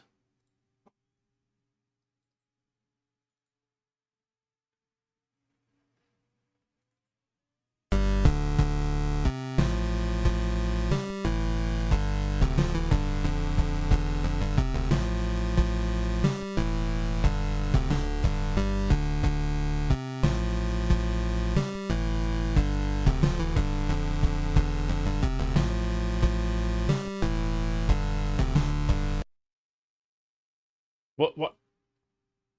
Why is this here? Why is there a bunch of bullshit empty space? Okay, no, delete that.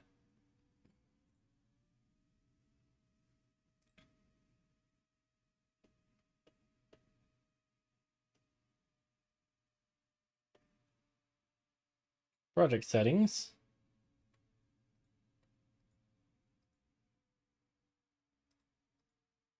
Oh, how do I change that length?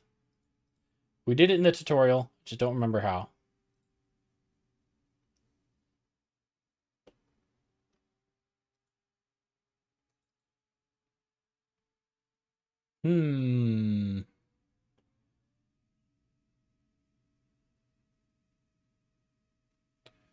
Perform cleanup in various operations.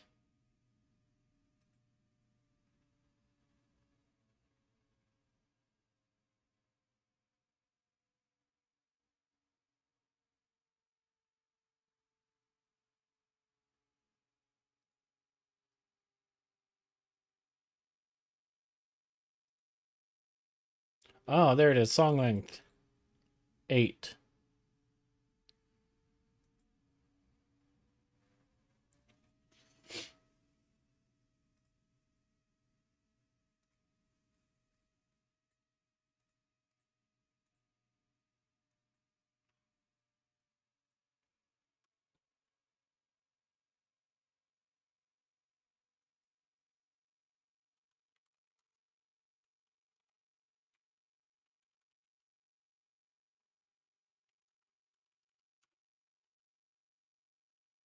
Now, to see what's different, let's actually hear the opening Metroid song.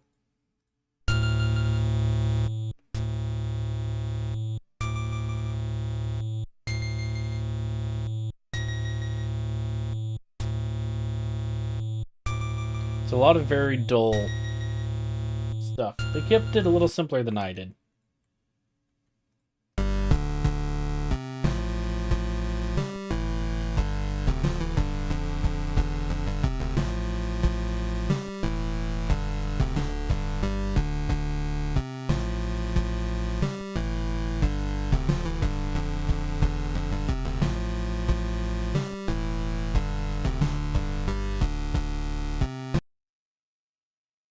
But I do like that.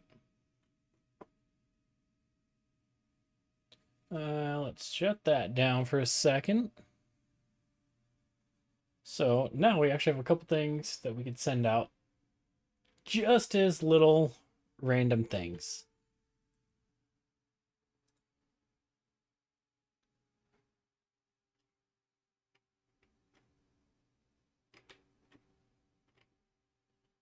All right. First, let's actually come back here. Make sure this works.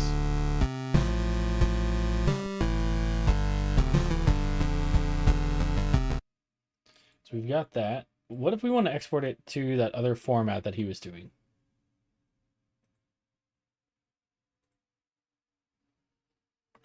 So that's one I want to back up, see if we can find. Welcome to another Fami Studio tutorial. With the release of 4.0, a lot of the... Now, what should we do with our song?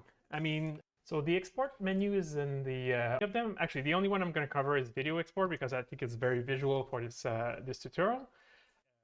I'm going to be exporting the original version, which is my favorite. I'm not going to be exporting the DPCM channel, and I'm going to leave pretty much all of the other... So he just straight up has different options than we do. Uh-oh.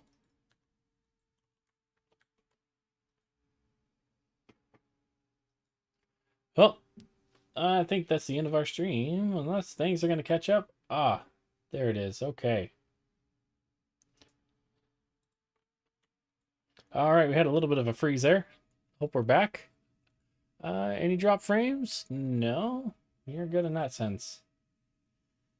All right, so please go to the please go in the application settings and look for the FFmpeg section.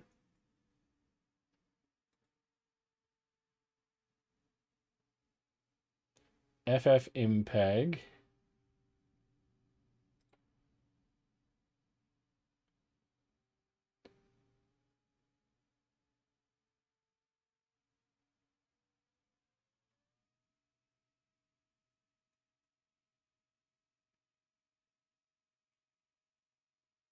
Some downloads. If you are a more advanced user, feel free to get a more recent version. These are links are simply here for convenience. Okay, so I can't do his version of it. Oh well.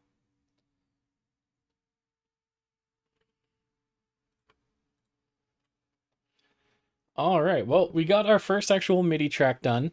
It's something. I mean, it's not great.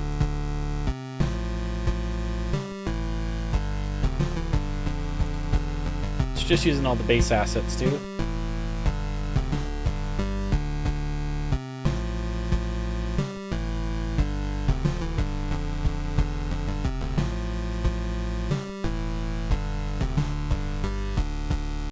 But I like it. It's just something fun that we got. So, let's do something a little bit different now. We've got that saved. Let's pick a new project. So we picked a theme. We did a Metroid game, and we got something kind of slow-paced. I want to try something that's a bit more whimsical. So let's try Final Fantasy 1. Let's see if we can find a picture here. Something to kind of inspire us. Unlock a new world. Not that.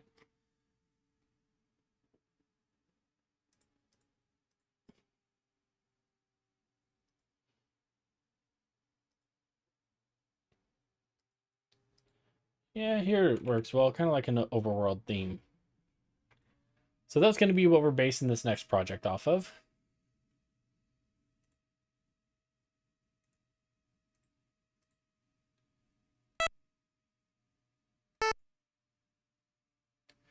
So this first instrument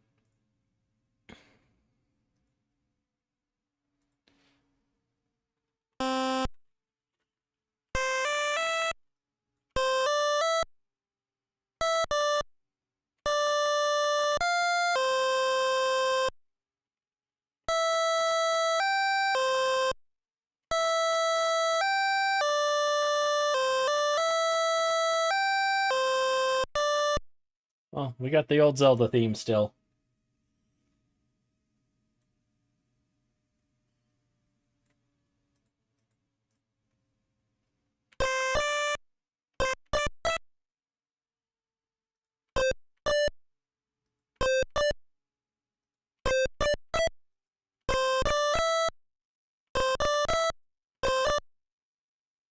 We'll just keep this working with the basic tone for now. That might be something to look into as well. See if we can get some different tune samples in here. Just a little bit different instruments. Like, I know when we had our DPCM samples in here earlier, we were messing around. We were able to pull up a couple other random things. Like this. So it shortens this to a 2-second thing and makes it an audio file, but that means we get... And it's very, very distorted.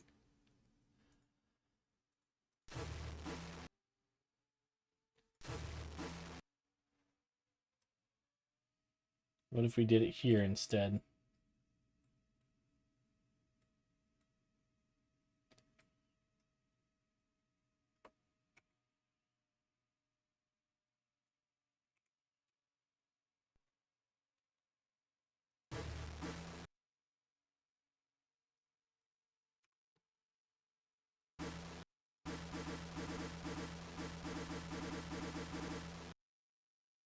Yeah, that still sounds terrible.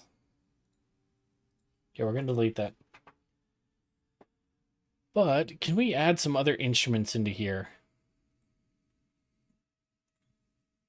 Like, that was one thing I was curious about.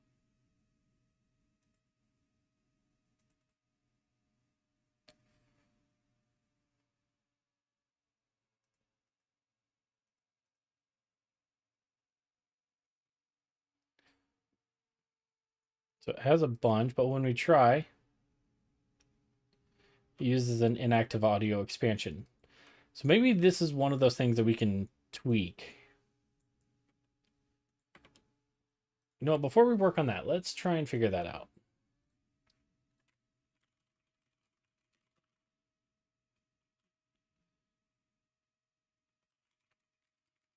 Oh, what is it? What did it say? No, not the DPCM.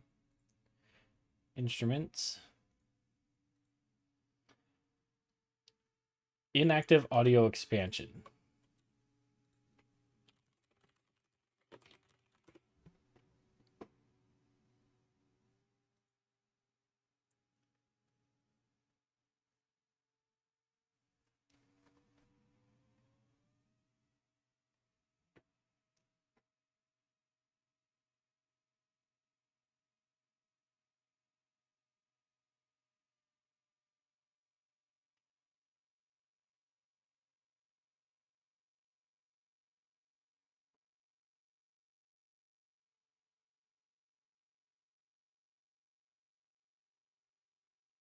I don't know what any of this means.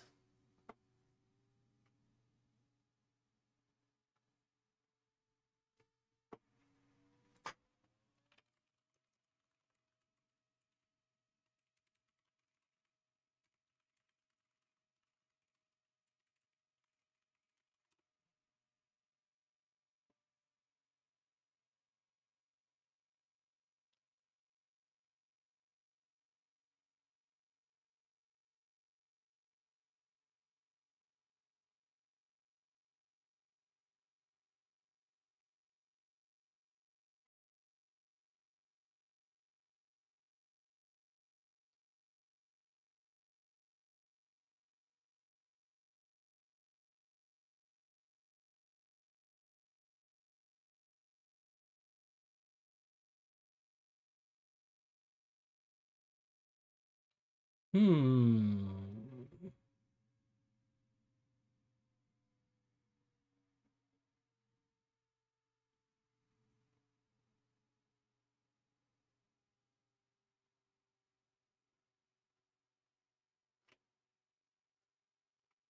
So he showed us how to do the DPCM samples. That's fine.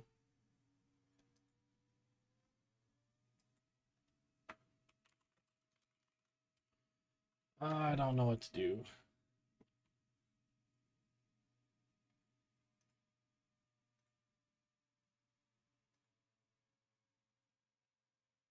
Let's get back to our overworld picture. All right, keep that up. It's kind of our thing, and we'll go from there.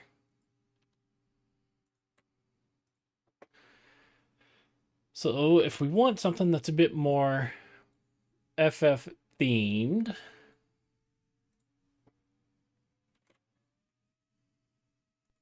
Yeah, we don't have anything yet.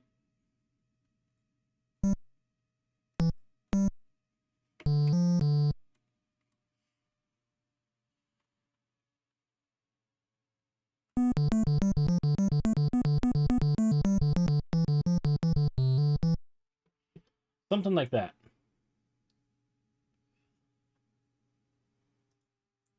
So let's switch it. I like the quarter beats for this. Press record. And let's do that.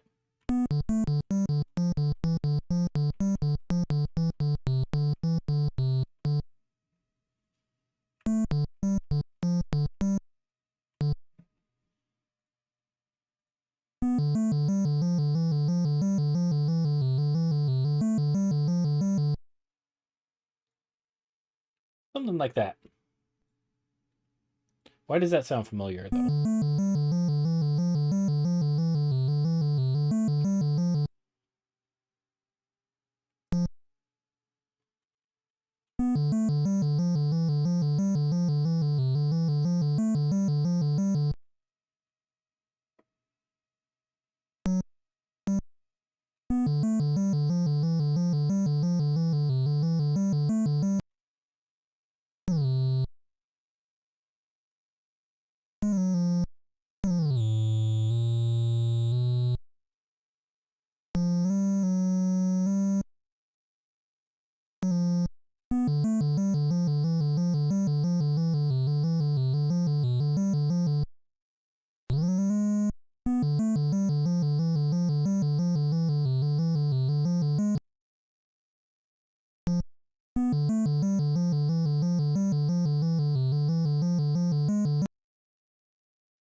No, I don't like these in here.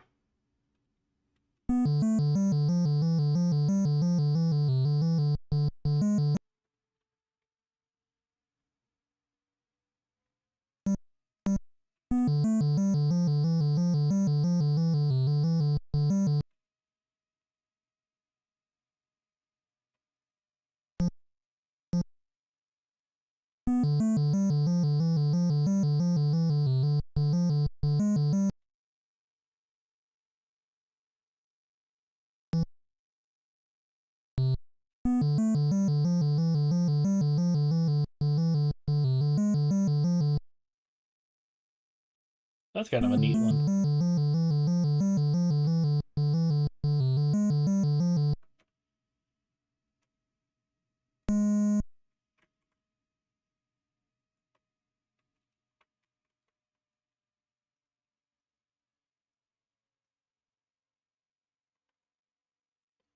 How does this sound when we loop it back on itself?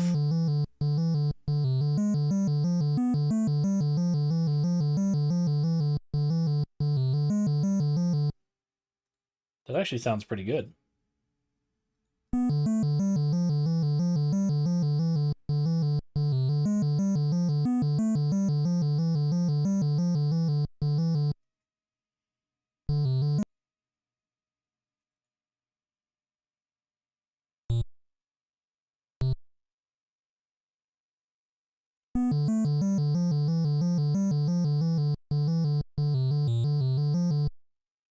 Oh, there we go. I like that.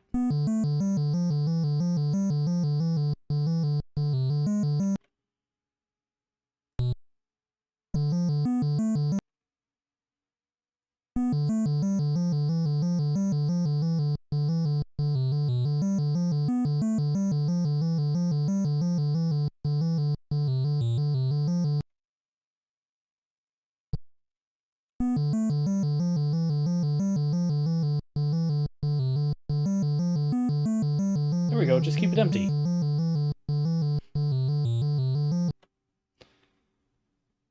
I like that. That sounds pretty good. But when we go back to the beginning, I want to keep this visible.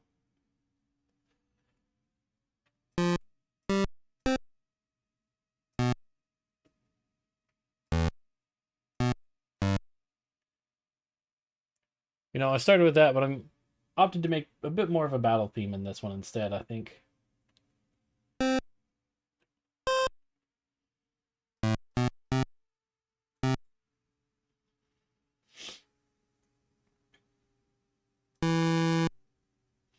Or is it? It's on the 3?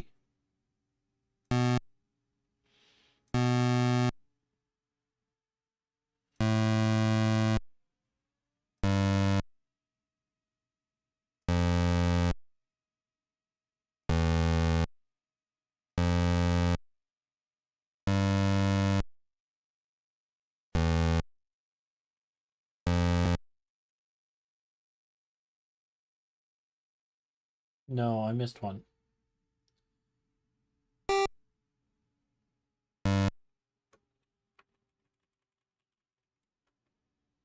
So I actually want to take this pattern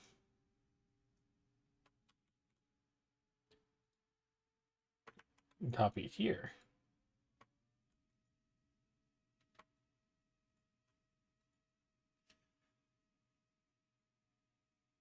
But for this one, we want to delete these notes.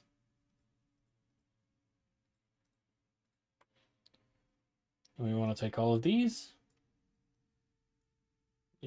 No, not that. Make them a string longer. Let's try this.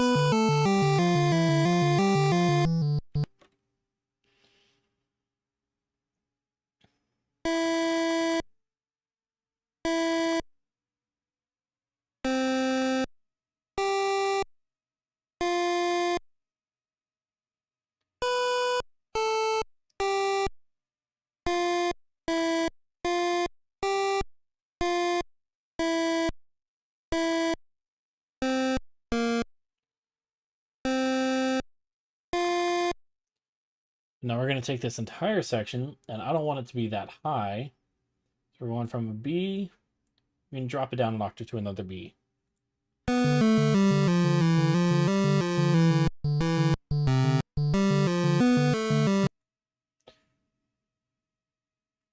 don't like that on the harmony, though.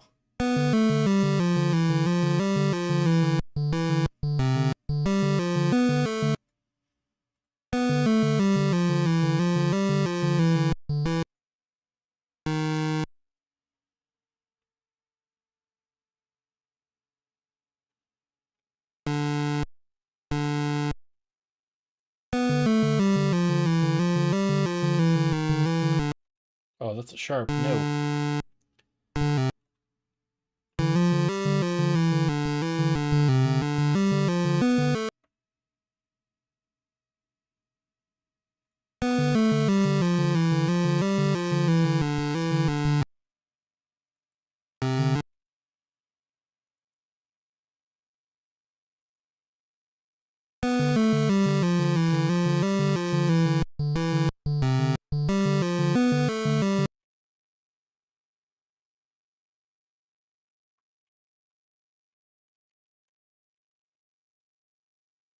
Not record.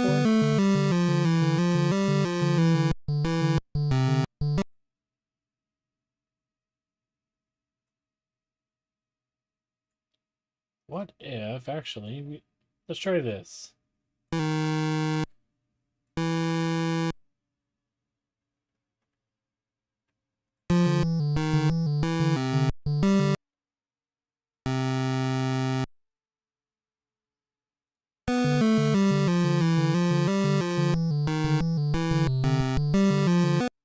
Ew.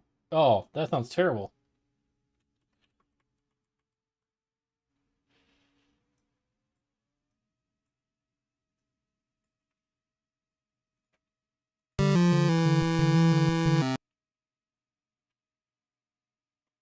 Oh, I didn't mess with this at all. Oh, no, not that. Ew. Keep that there. I didn't mess with the volume at all.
that's when we drop it to the F.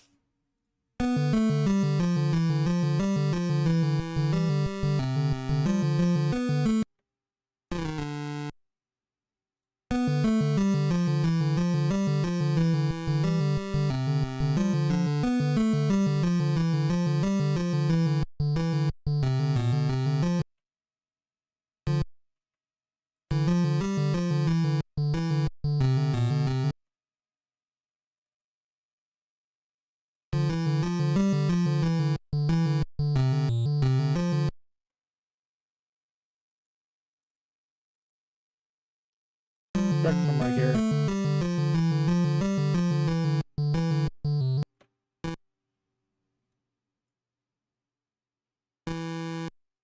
Maybe it's just simple.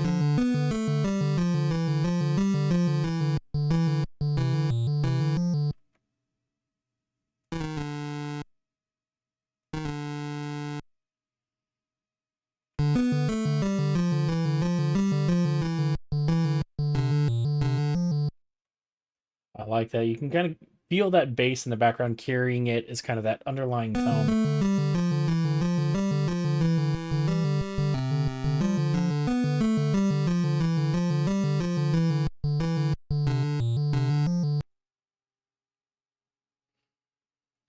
I do want to change the instrument a little bit, though. The volume on... I should probably just add another instrument, so I can get a separate track. The volume on this one, we're going to keep it.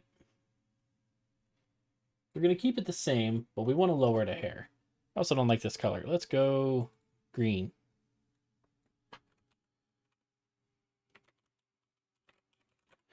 Bass rhythm. We're going to move that onto here. Here. There. And there.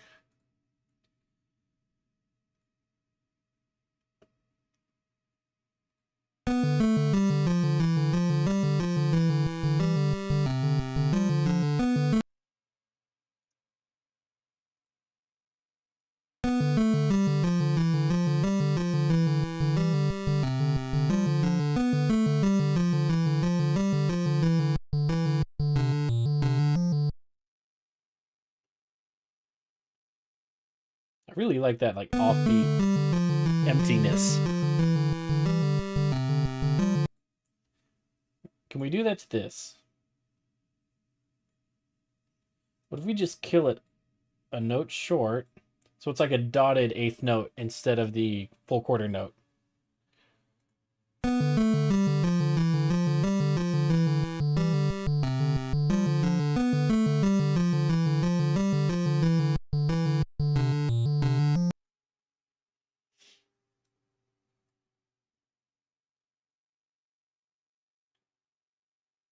No, there was something else we could do to this.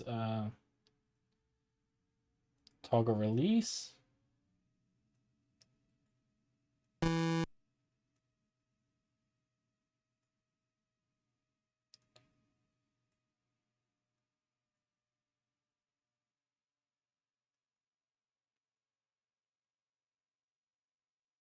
Get it back to the full length. Toggle release. Let's set one early so it's a little more obvious what's actually happening.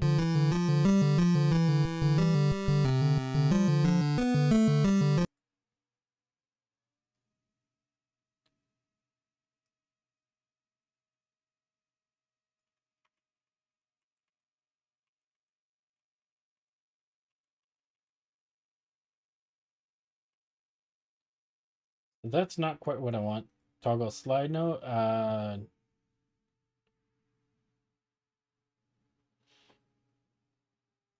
Maybe there.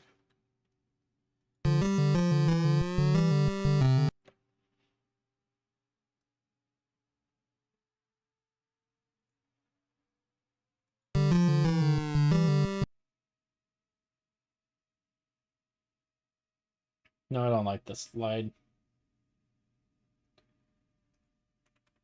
Ooh, no, not a stop note. What is note attack?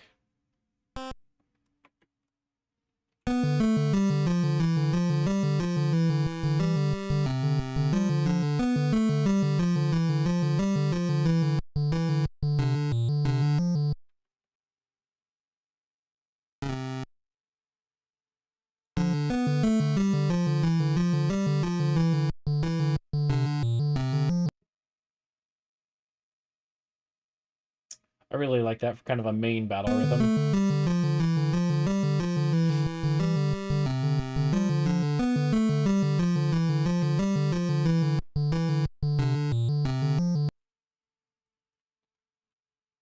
All right, let's get some drums in here. Yeah, we'll add our normal samples in.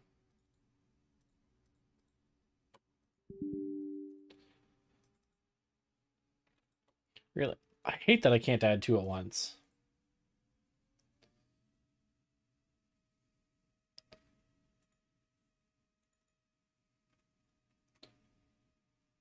Let's see, where is DPCM is it?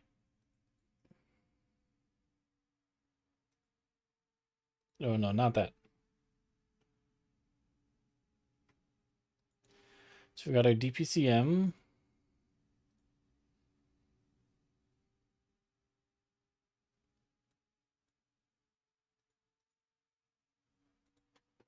Oh, I forgot how we did this now.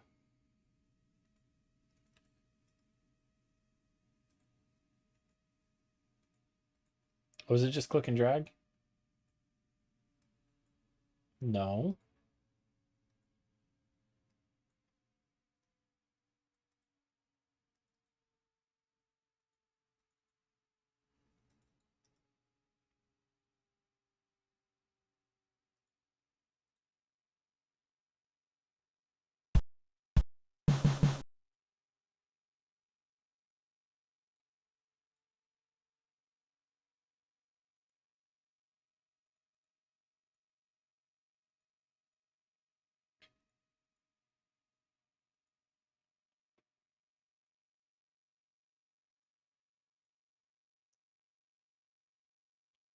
Not that.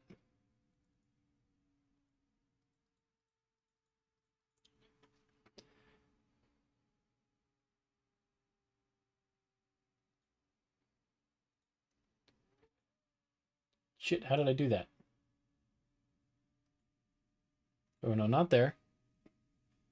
I forgot how I added the samples to it.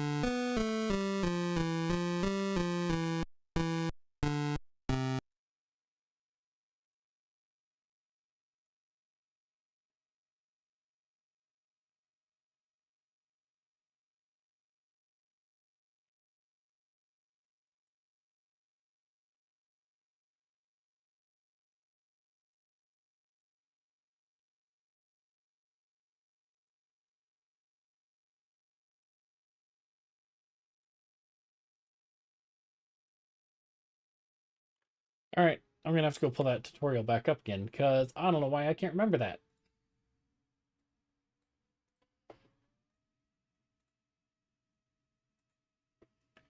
And that is really annoying because I just did it like twice.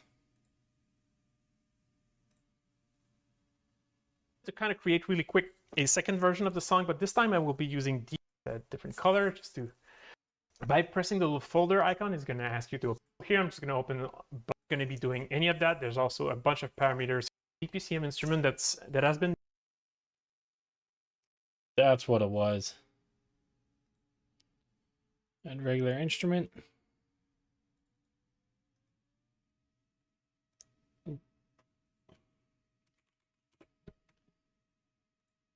And that's where we do it.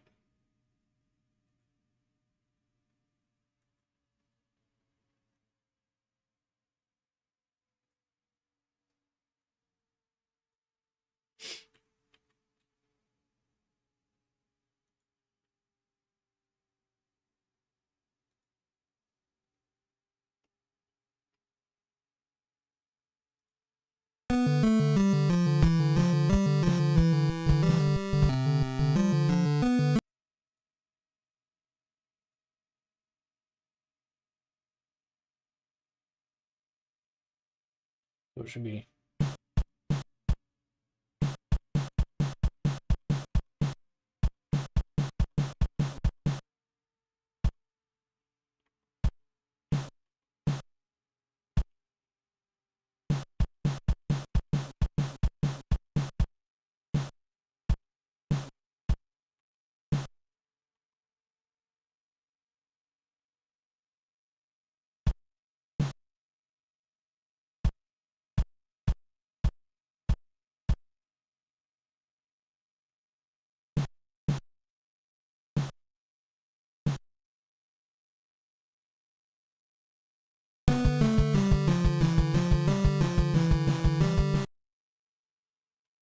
No, that's terrible.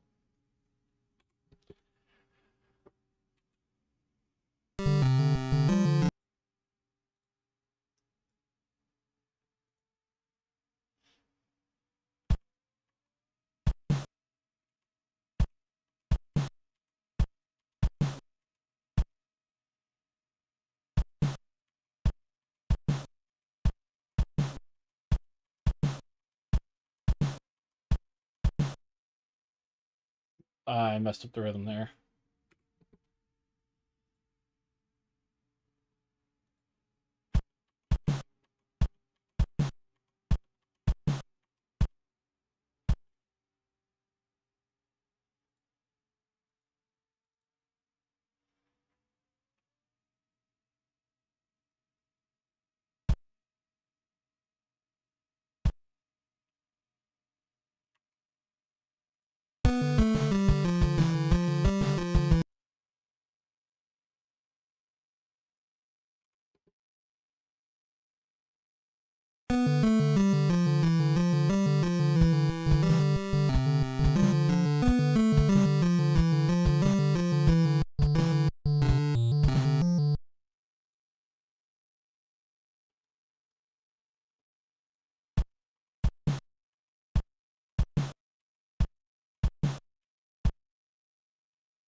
Too fast.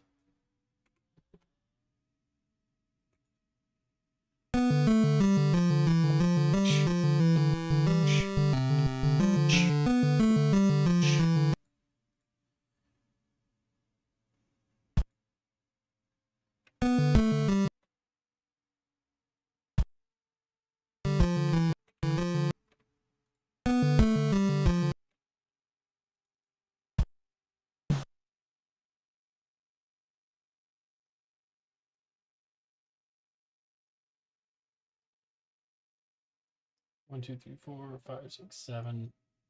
So it should be over 1.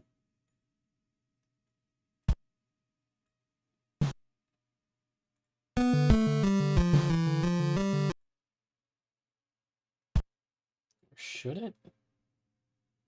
So I like that snare hitting on that.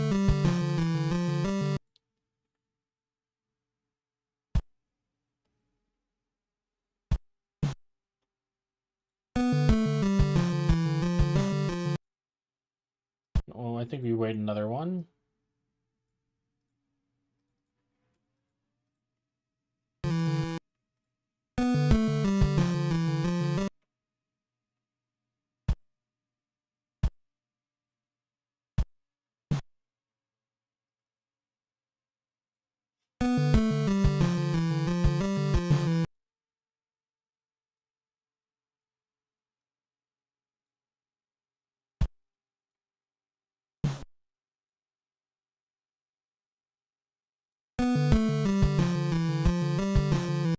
There it is.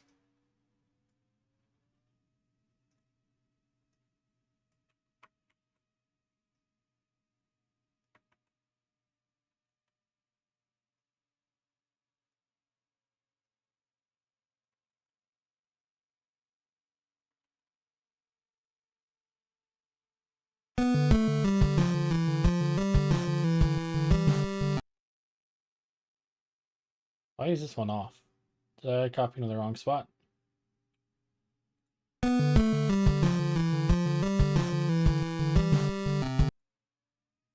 I did.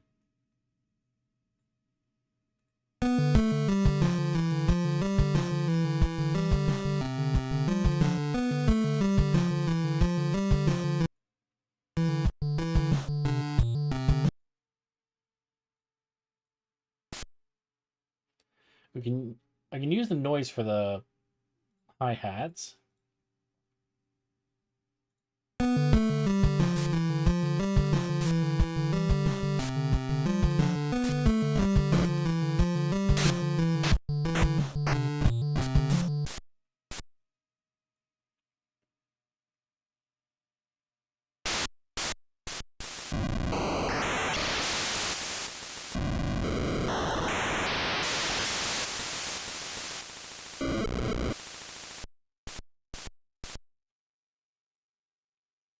I don't know that I like that though.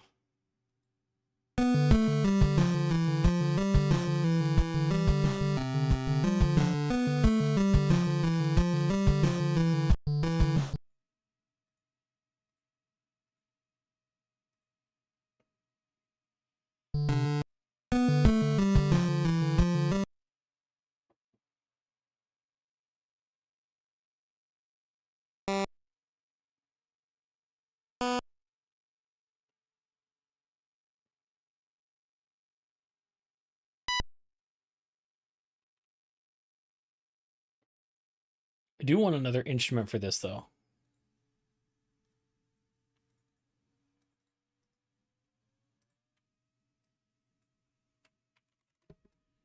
Lead, and we'll rename this one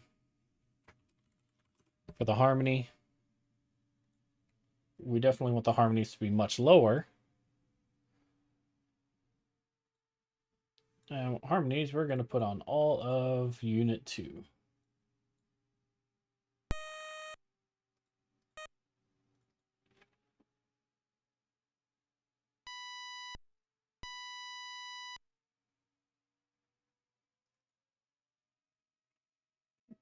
So let's pull up this.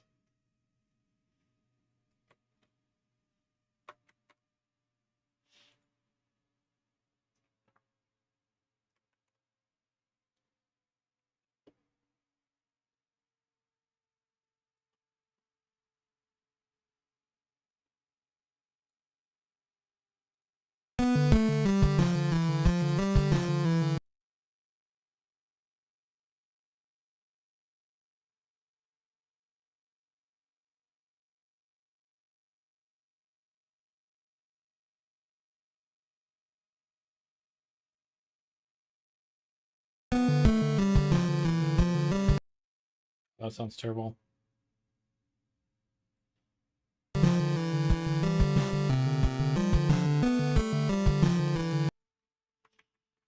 don't like that instrument in there at all. So what if we bring it way up here? Switch it to this. What kind of noise can we get out of this?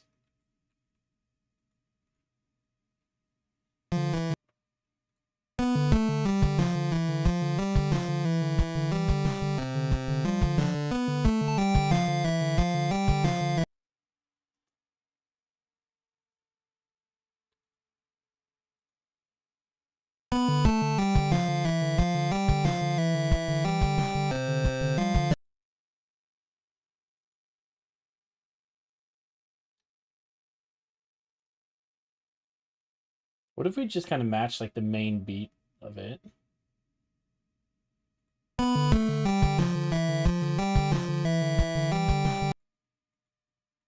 Not record. Not quite. It doesn't feel right.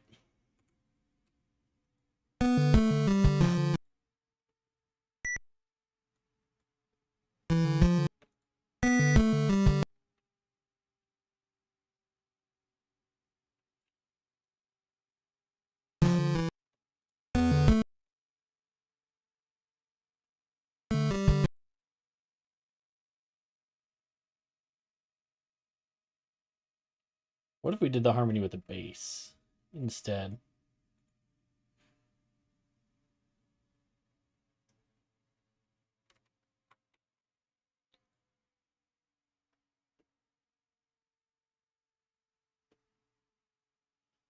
So we go in here. We paste, we set it to this. Then, you know, not everyone.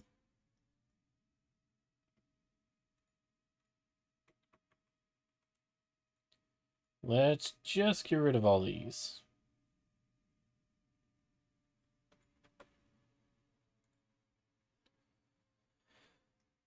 And then let's drop it.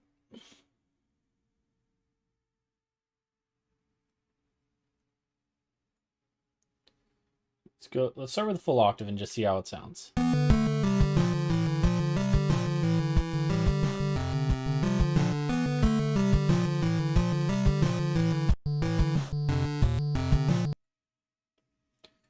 No, it's not right.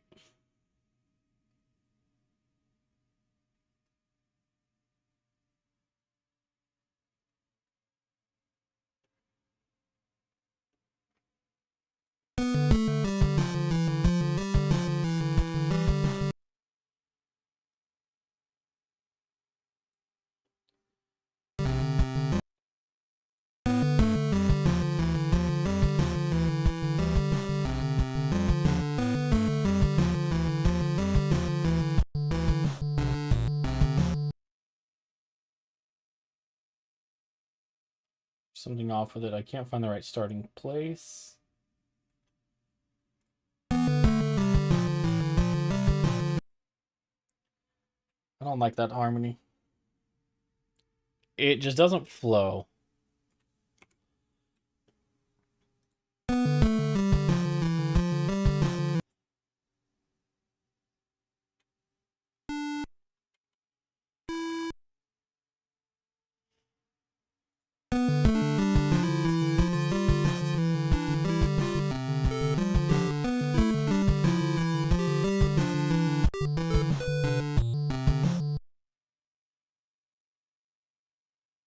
You know what, for now, let's change this so that's only 4 beats long.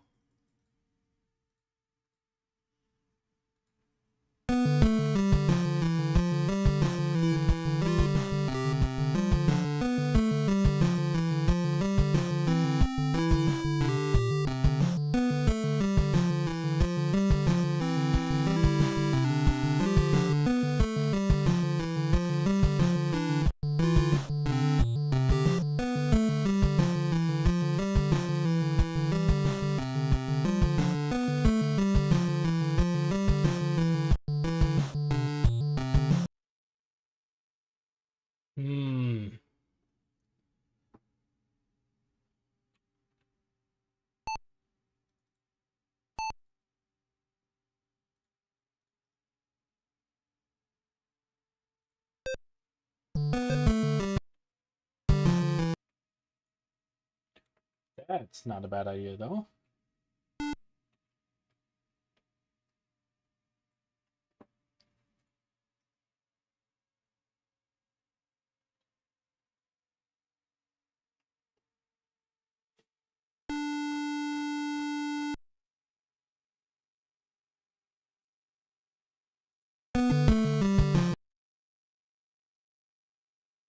That's too short to really notice it, though.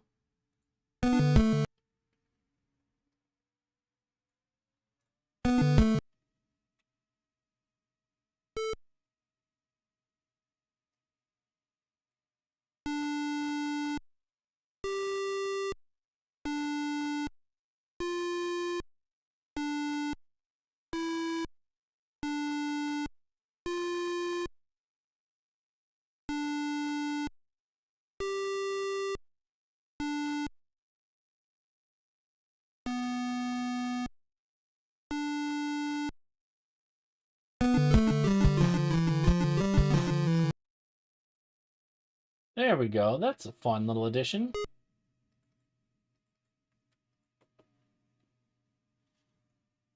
A lot of these are super short, though.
All right, let's try this switch.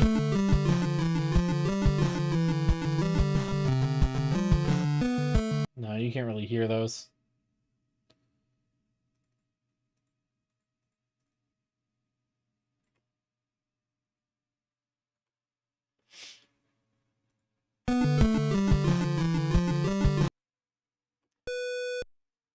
No, in the end, I think I don't like it. It was a neat idea to kind of get that extra click.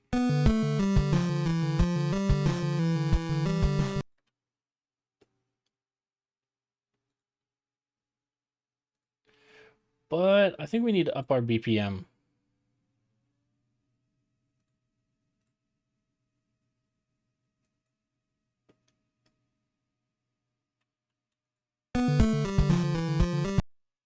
Ooh, 120 is too fast.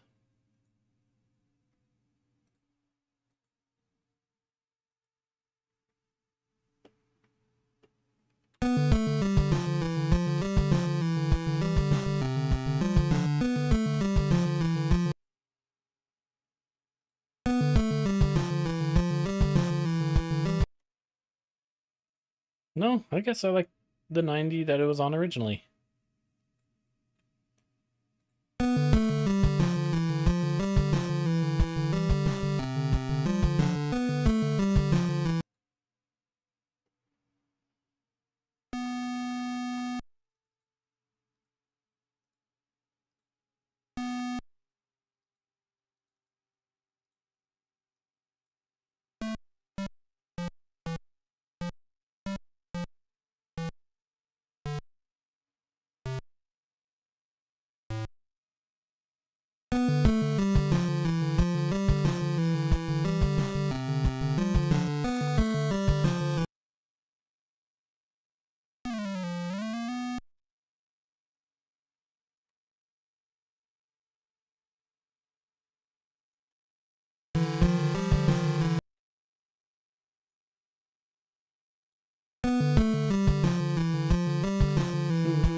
Ooh, I like this hit though.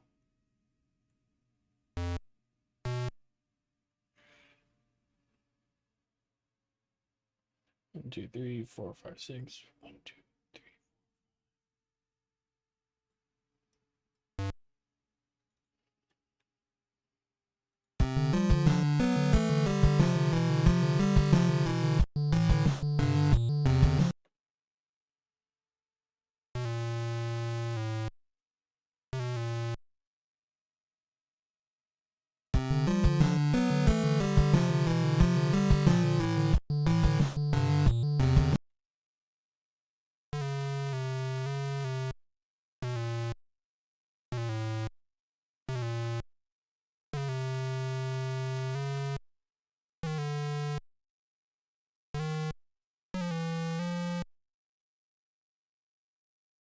1, 2, 3, 4, 5.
Simple melody, it's nothing crazy.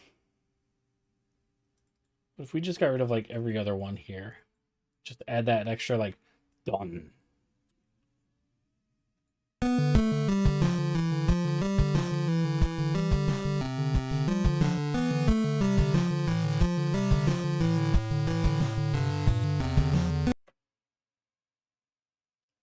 I do kind of like the gaps in it still.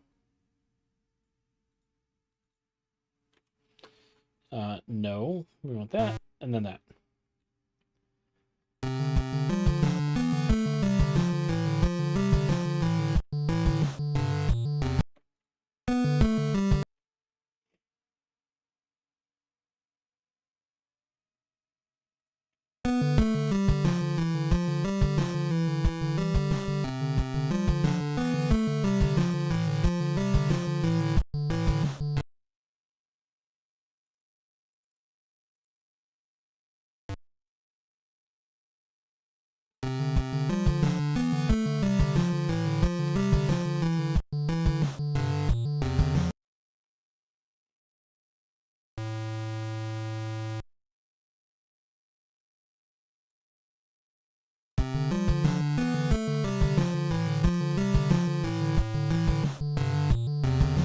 I like that trail off there.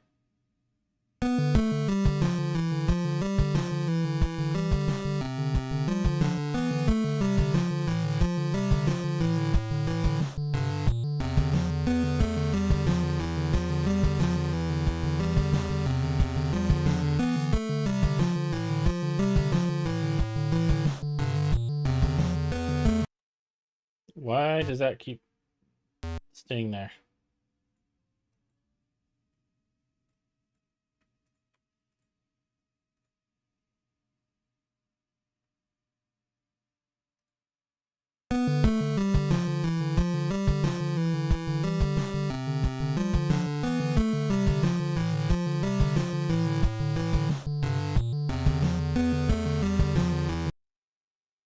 Maybe that's just a player thing?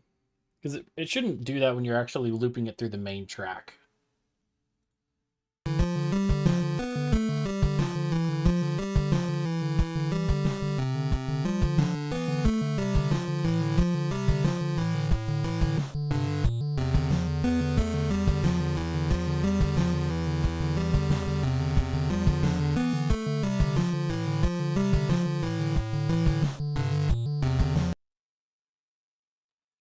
Because it does become a bit of an ear droll after a while. Have we messed with the volume on this at all?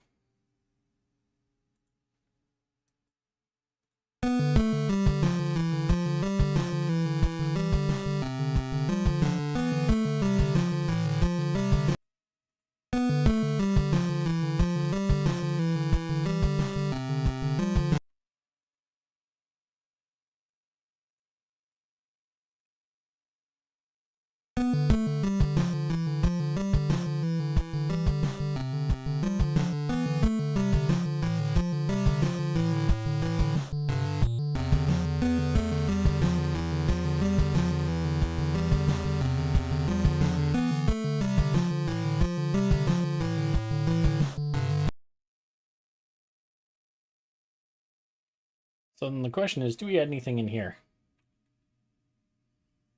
I think we basically just keep the pattern going from this point on, right? We'll have to add in a filler pattern, but we don't want it on the first one. Undo that. Change this up to 8.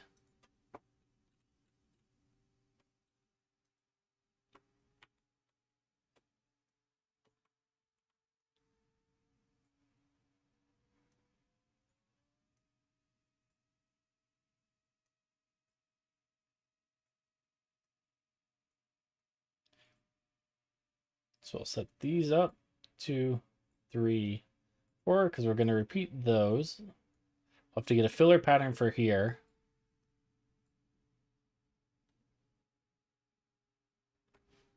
Wait, did I swap these?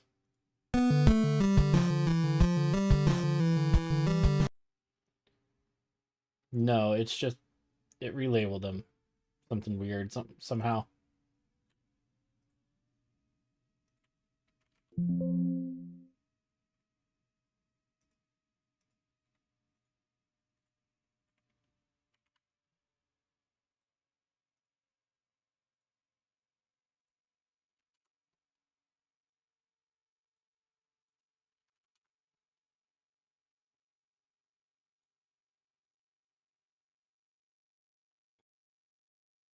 So we do need to write out these patterns though,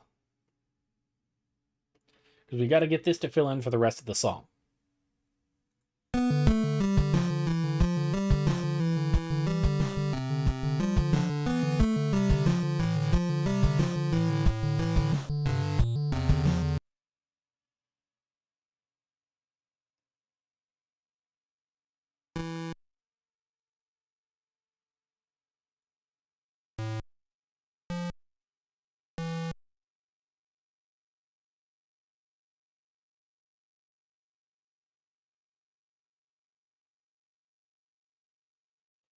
Hmm.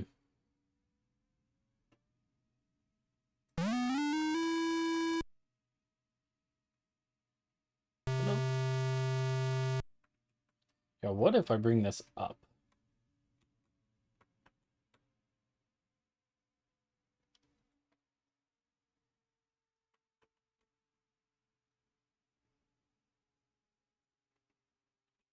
How does that sound?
No, I don't really like that.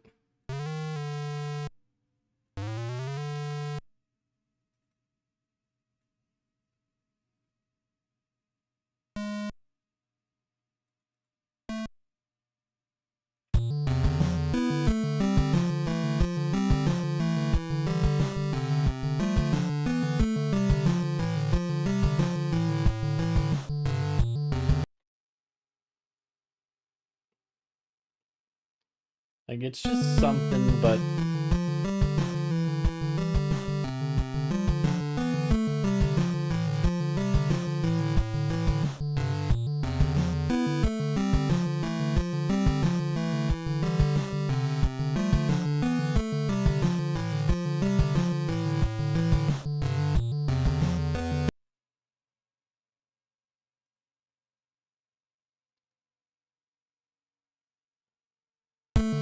What is wrong with it? There's something wrong and I can't tell. I don't like it.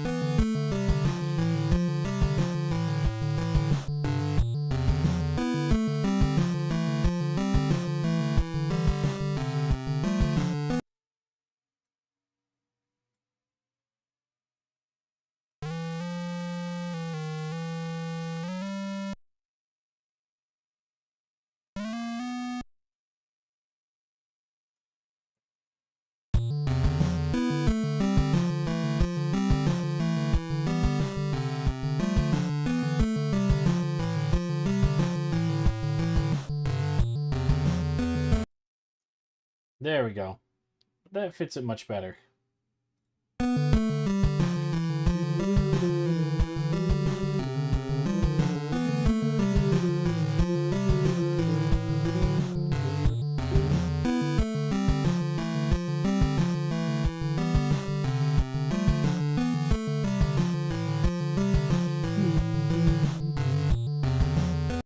Hey, what's up? I can do it. How are you doing today? Song 1, and this is going to be Battle Theme 1. It ended up slowing down quite a bit. We started with a pretty quick beat on this one, but it slowed down a lot more than I was hoping it would. I'm doing all right. So we started messing around with our Fami studio. We're doing a little bit of retro sound today, and I think we actually just finished our second project. So I'm thinking maybe I want to try and add something high to trail it off here at the end, though.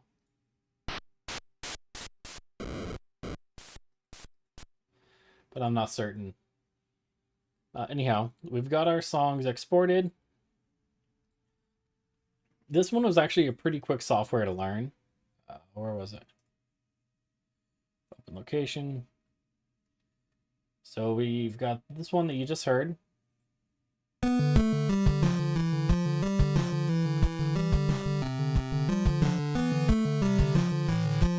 Right now, I actually don't have any game I'm working on. Like, this is just extra stuff we were messing around to test sound software. So we haven't pushed any more progress on that because we started focusing on the opportunity to work for a team in the game jam that's going to be starting next week. So I wanted to kind of become a little bit more target focused and something I was familiar with. And music is a bit more my speed.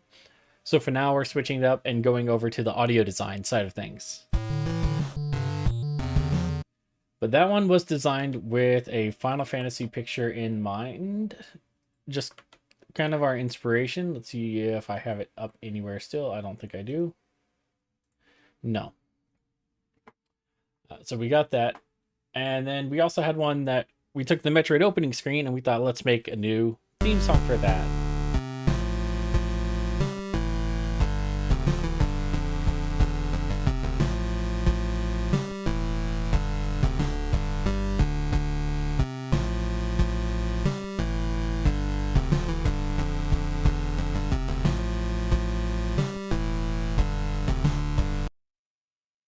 So that's what we did today. We kind of messed around with those two.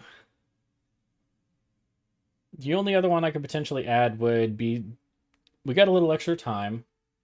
So let's save this. Battle theme. And we'll start from scratch. Let's try and make like a town theme. I really hate that pitch. Let's go with something light.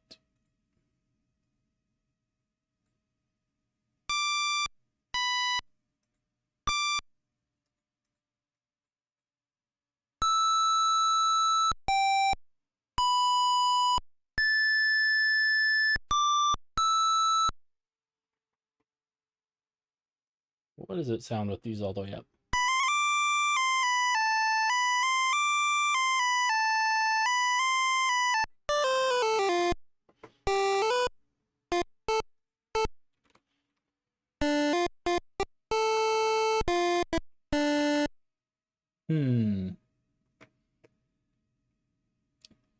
So when I think about like a town,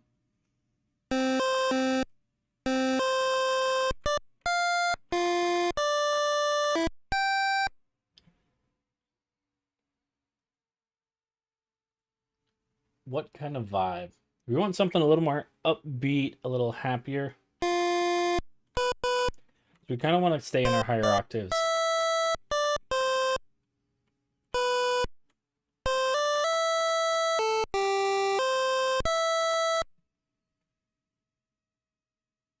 Let's go check out some like town themes from other games and kind of see how they feel mentality-wise.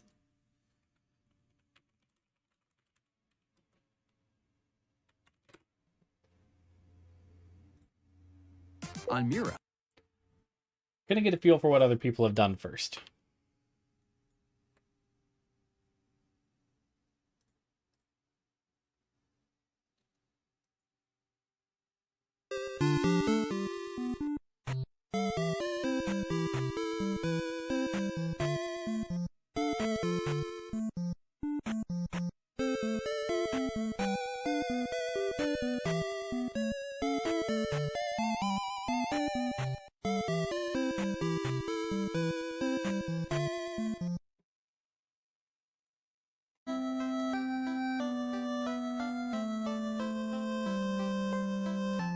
So I'm hearing a lot of long, drawn-out bass notes.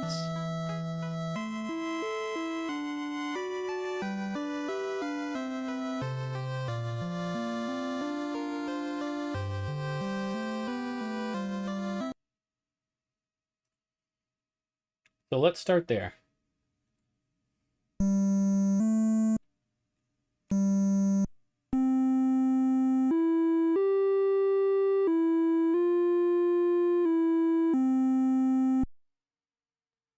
I like that.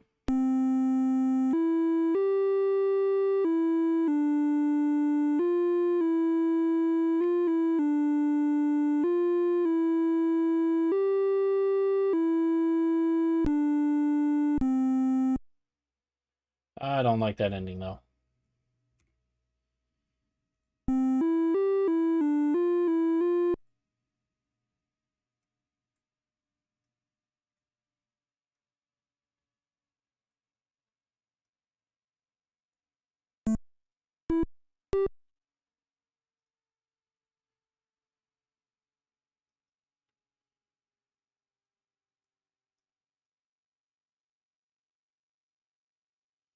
Oh, I lost my spot. There.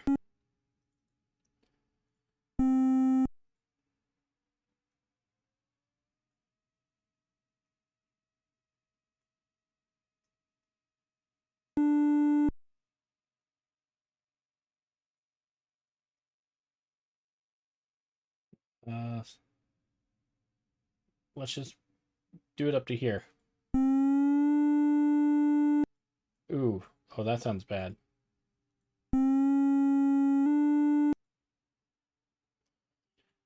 Slide notes on this sound really bad.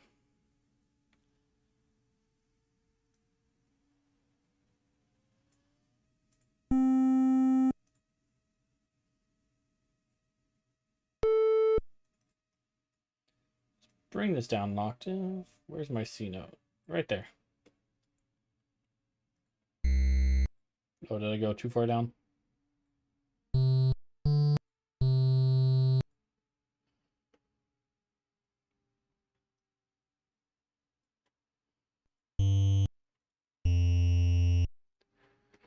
Do I do the notes? Well, I have a little bit of a background in music, so I kind of have an idea of what sounds together, like what kind of note, some of the notes that are on the major scales that go together.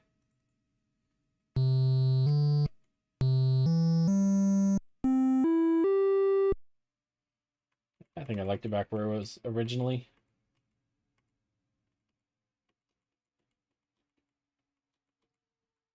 Right here.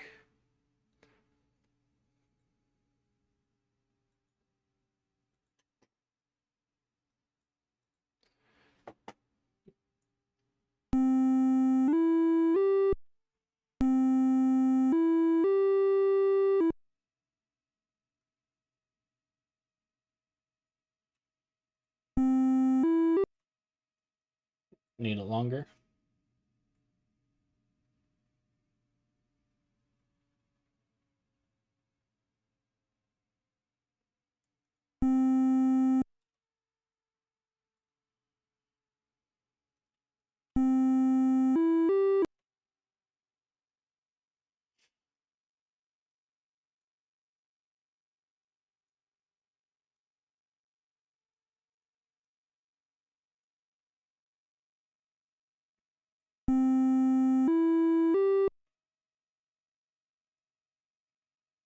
Let's switch that to a quarter note, because I want that to be there. We'll drag this one out more.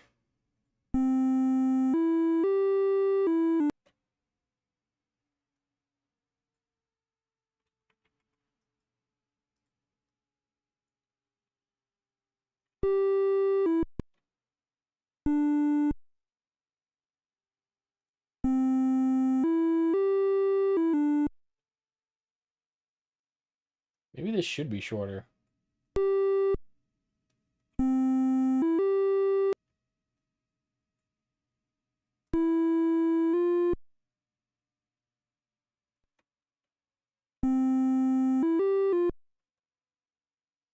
All right. Good luck on your math quiz test. Hope for the best for you.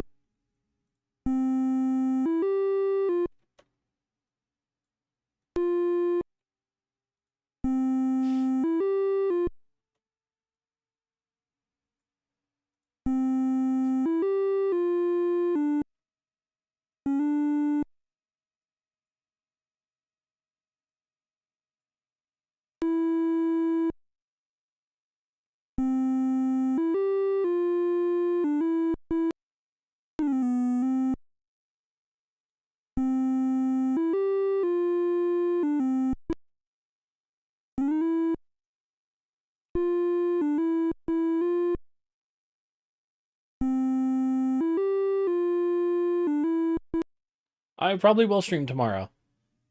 So I had a few things going on this week which prevented me from doing more streams, but most likely I will be back. I'm probably going to mess with FL Studio software tomorrow, because FL Studio is going to be a bit more heavier because it has access to more music instruments and a lot more stuff that you can utilize. This is just a very simple chiptune MIDI maker. And this is like 1 beat too long.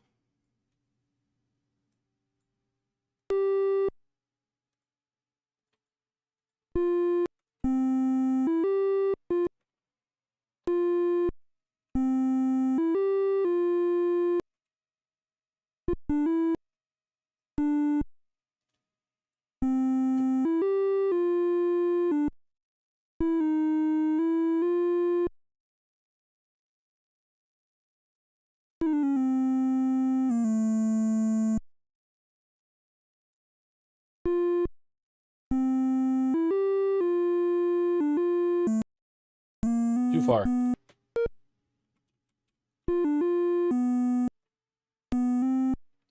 I missed the key.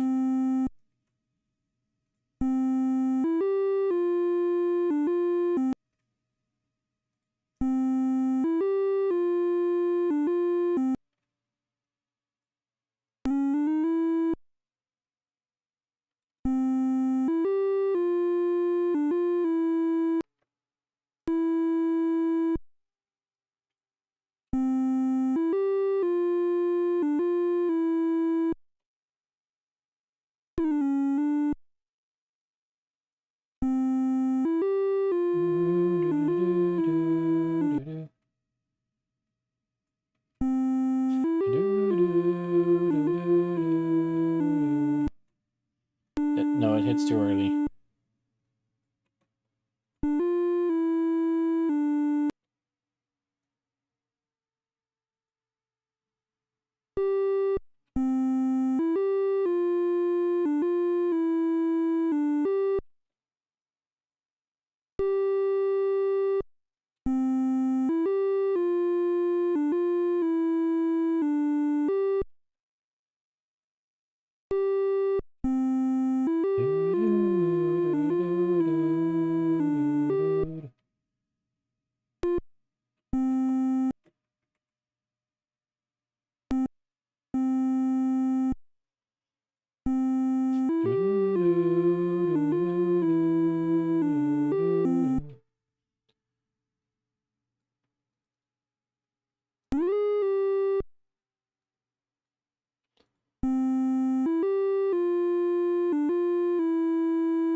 Oh no, wanted to select that. Put it in there.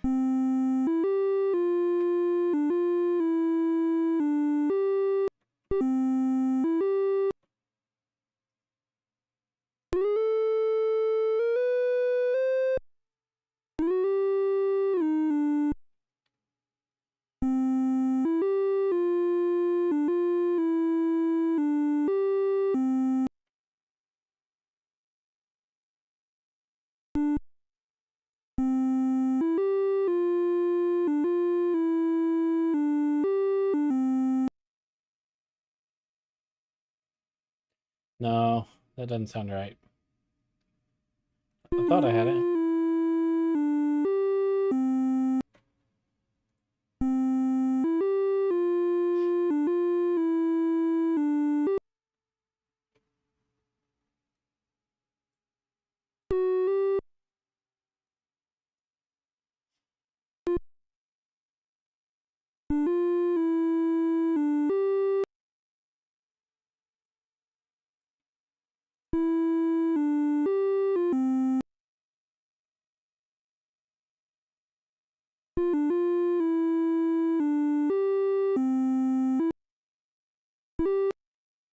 Why doesn't that hit right?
Oh, that was too fast.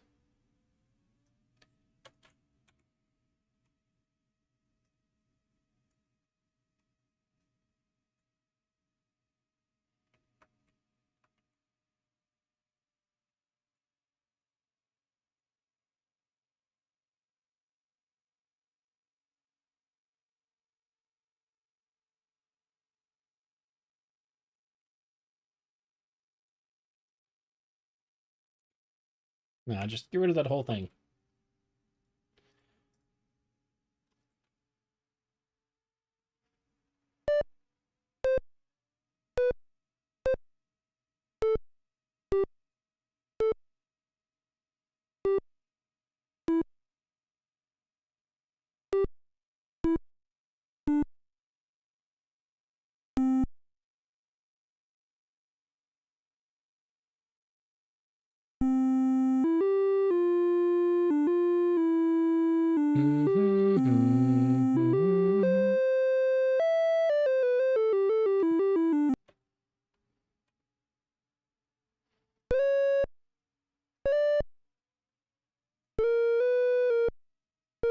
I definitely did it too fast.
I think we just do 2 trills there.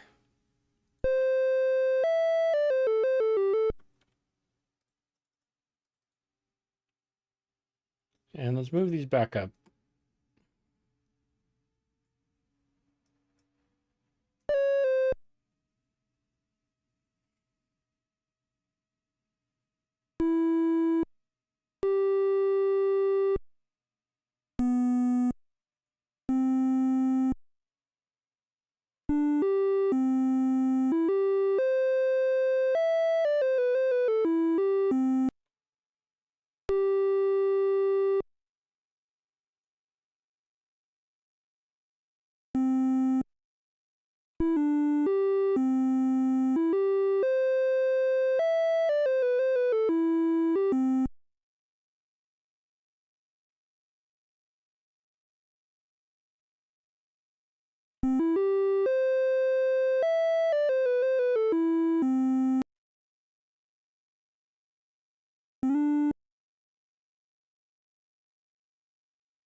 No, I wanted to select all of you.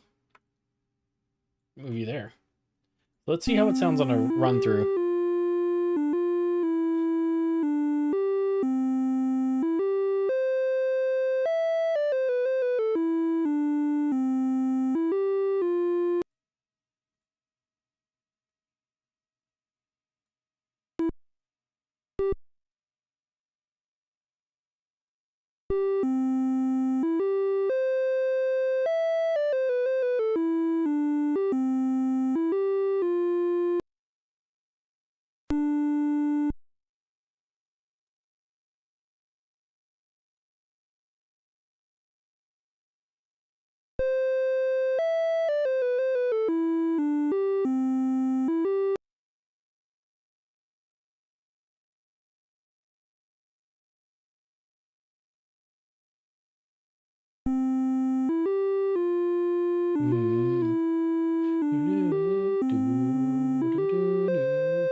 So we'll switch it up so that it's just a 6/8 note there instead.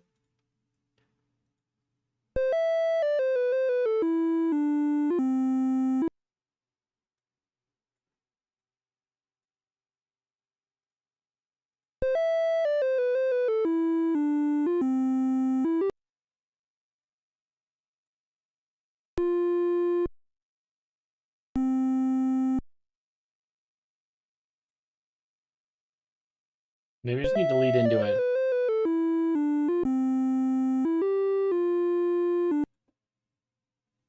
I think that might be it. Just lead into it.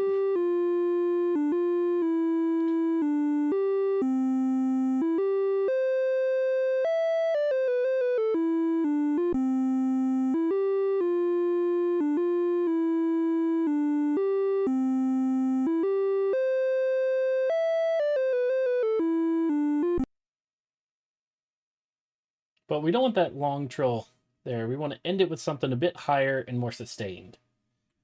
Because it's a town, we want it to be happy. Because we don't just want to repeat here. We want to actually make it a more elongated tune.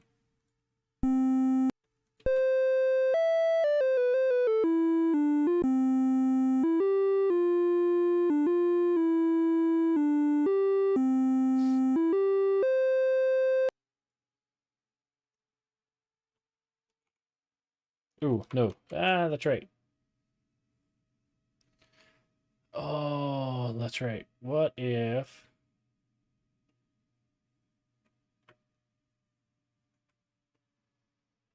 No, because it doesn't let me modify it that way then.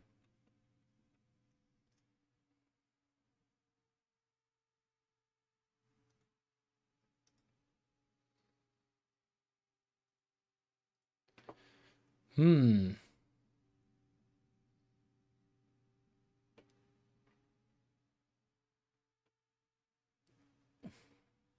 Can I unlink this one and that one?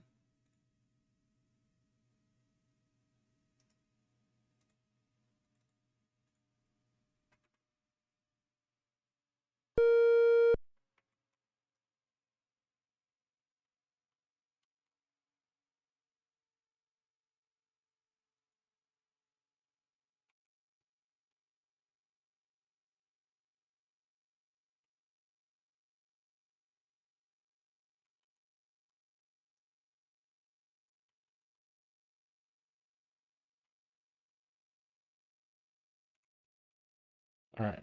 So, there we go. That's what we want.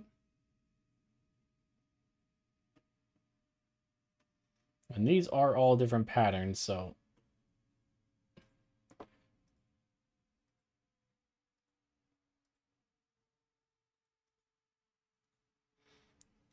We'll keep them similar. That's too similar.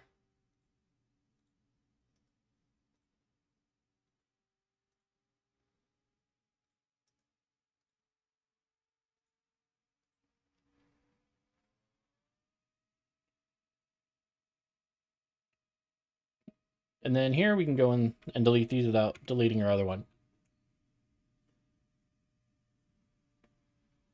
So let's go from here.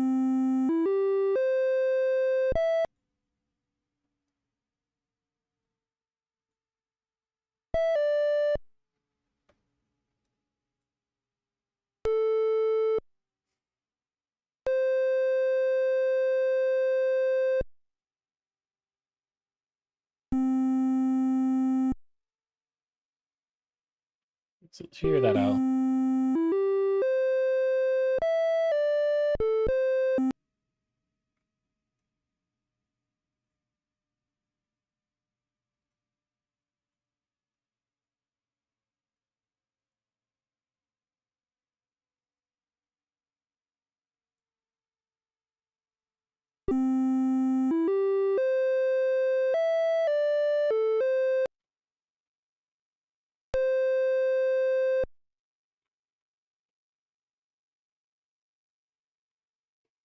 Hmm.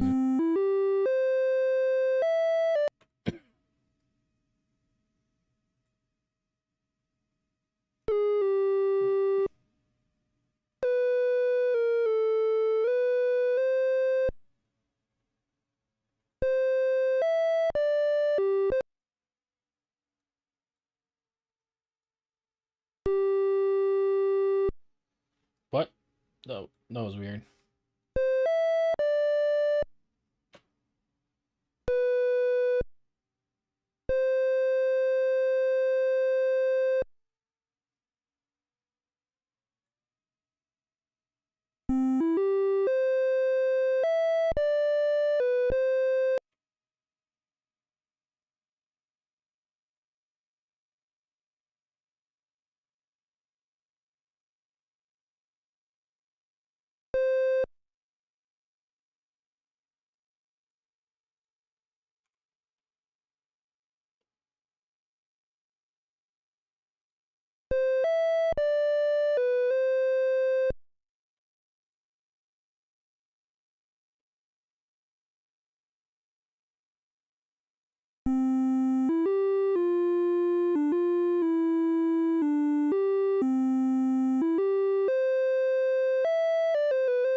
That's instrument 1. All right. That's in the triangle.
What does this sound?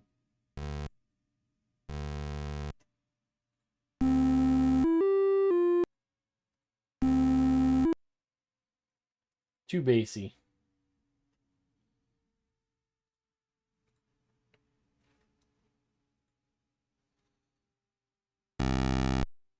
Ah, that hurts. Okay, let's do this. Let's get a couple extra envelopes in here.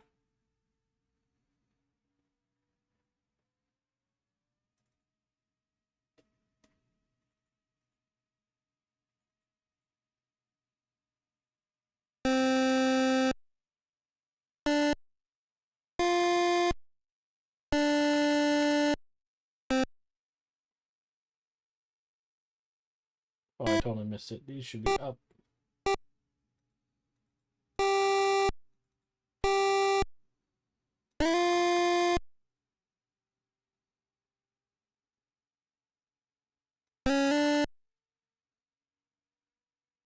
But I want to modify this.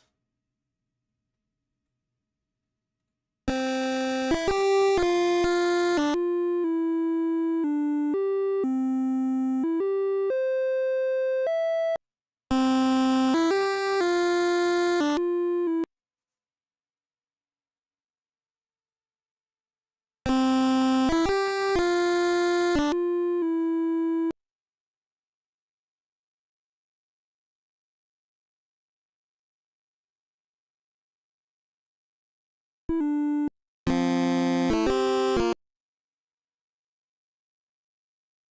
don't need a lot for this. Like, we just got to get it a little bit more thinned out. But you know what? We can work on this one next time. This has been our like 4-hour training for the day. So we got through some MIDI. We got 2 things made, and we got like a nice little riff going that we just haven't filled out. So we'll work on getting this. We may finish this next time. We'll have to kind of see. I've been having a lot of fun with what we did today, so we may continue it. Until then, y'all, take it easy, and let's go find someone to raid. Twitch.tv/ I don't know where to, I don't know how to get there easily anymore.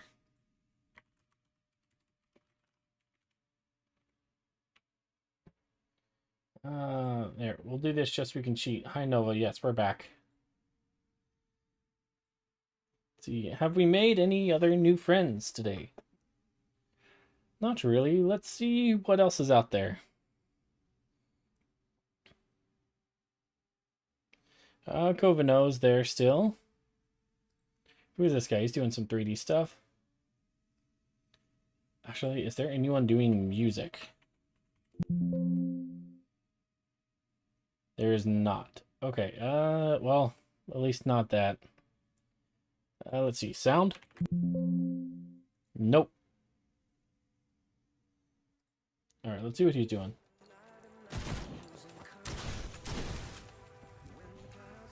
I love that hanging cloth. It adds a sense of depth. Sense of depth. A little bit of depth. Should we have fog in this level? I like this. He's got like a little bit of an interesting workaround here. Fog, hey? Fog, eh? Let's see. What is he working in? Unreal, doing 3D modeling. So it doesn't quite fit what we were working on today. Let's see, is there anyone doing like 8-bit or anything like that?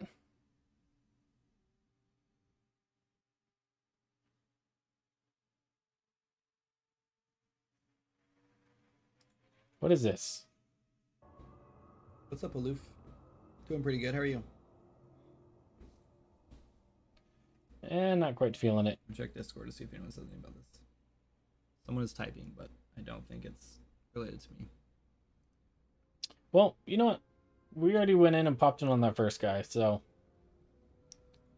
let's just go say hey. He seems kind of entertaining, right? So I will see y'all in there. Let me just get this all set up. How do you spell his name? First Crimson. Yeah, I guess we don't really have anyone with us, but we're going to go in there anyways. Just let them know. Show the love. Say hey. And I will see y'all next time. I wonder how it would look in this level.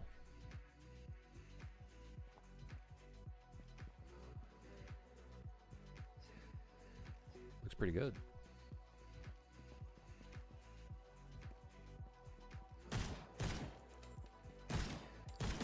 Yeah, it like there's like a distance fog.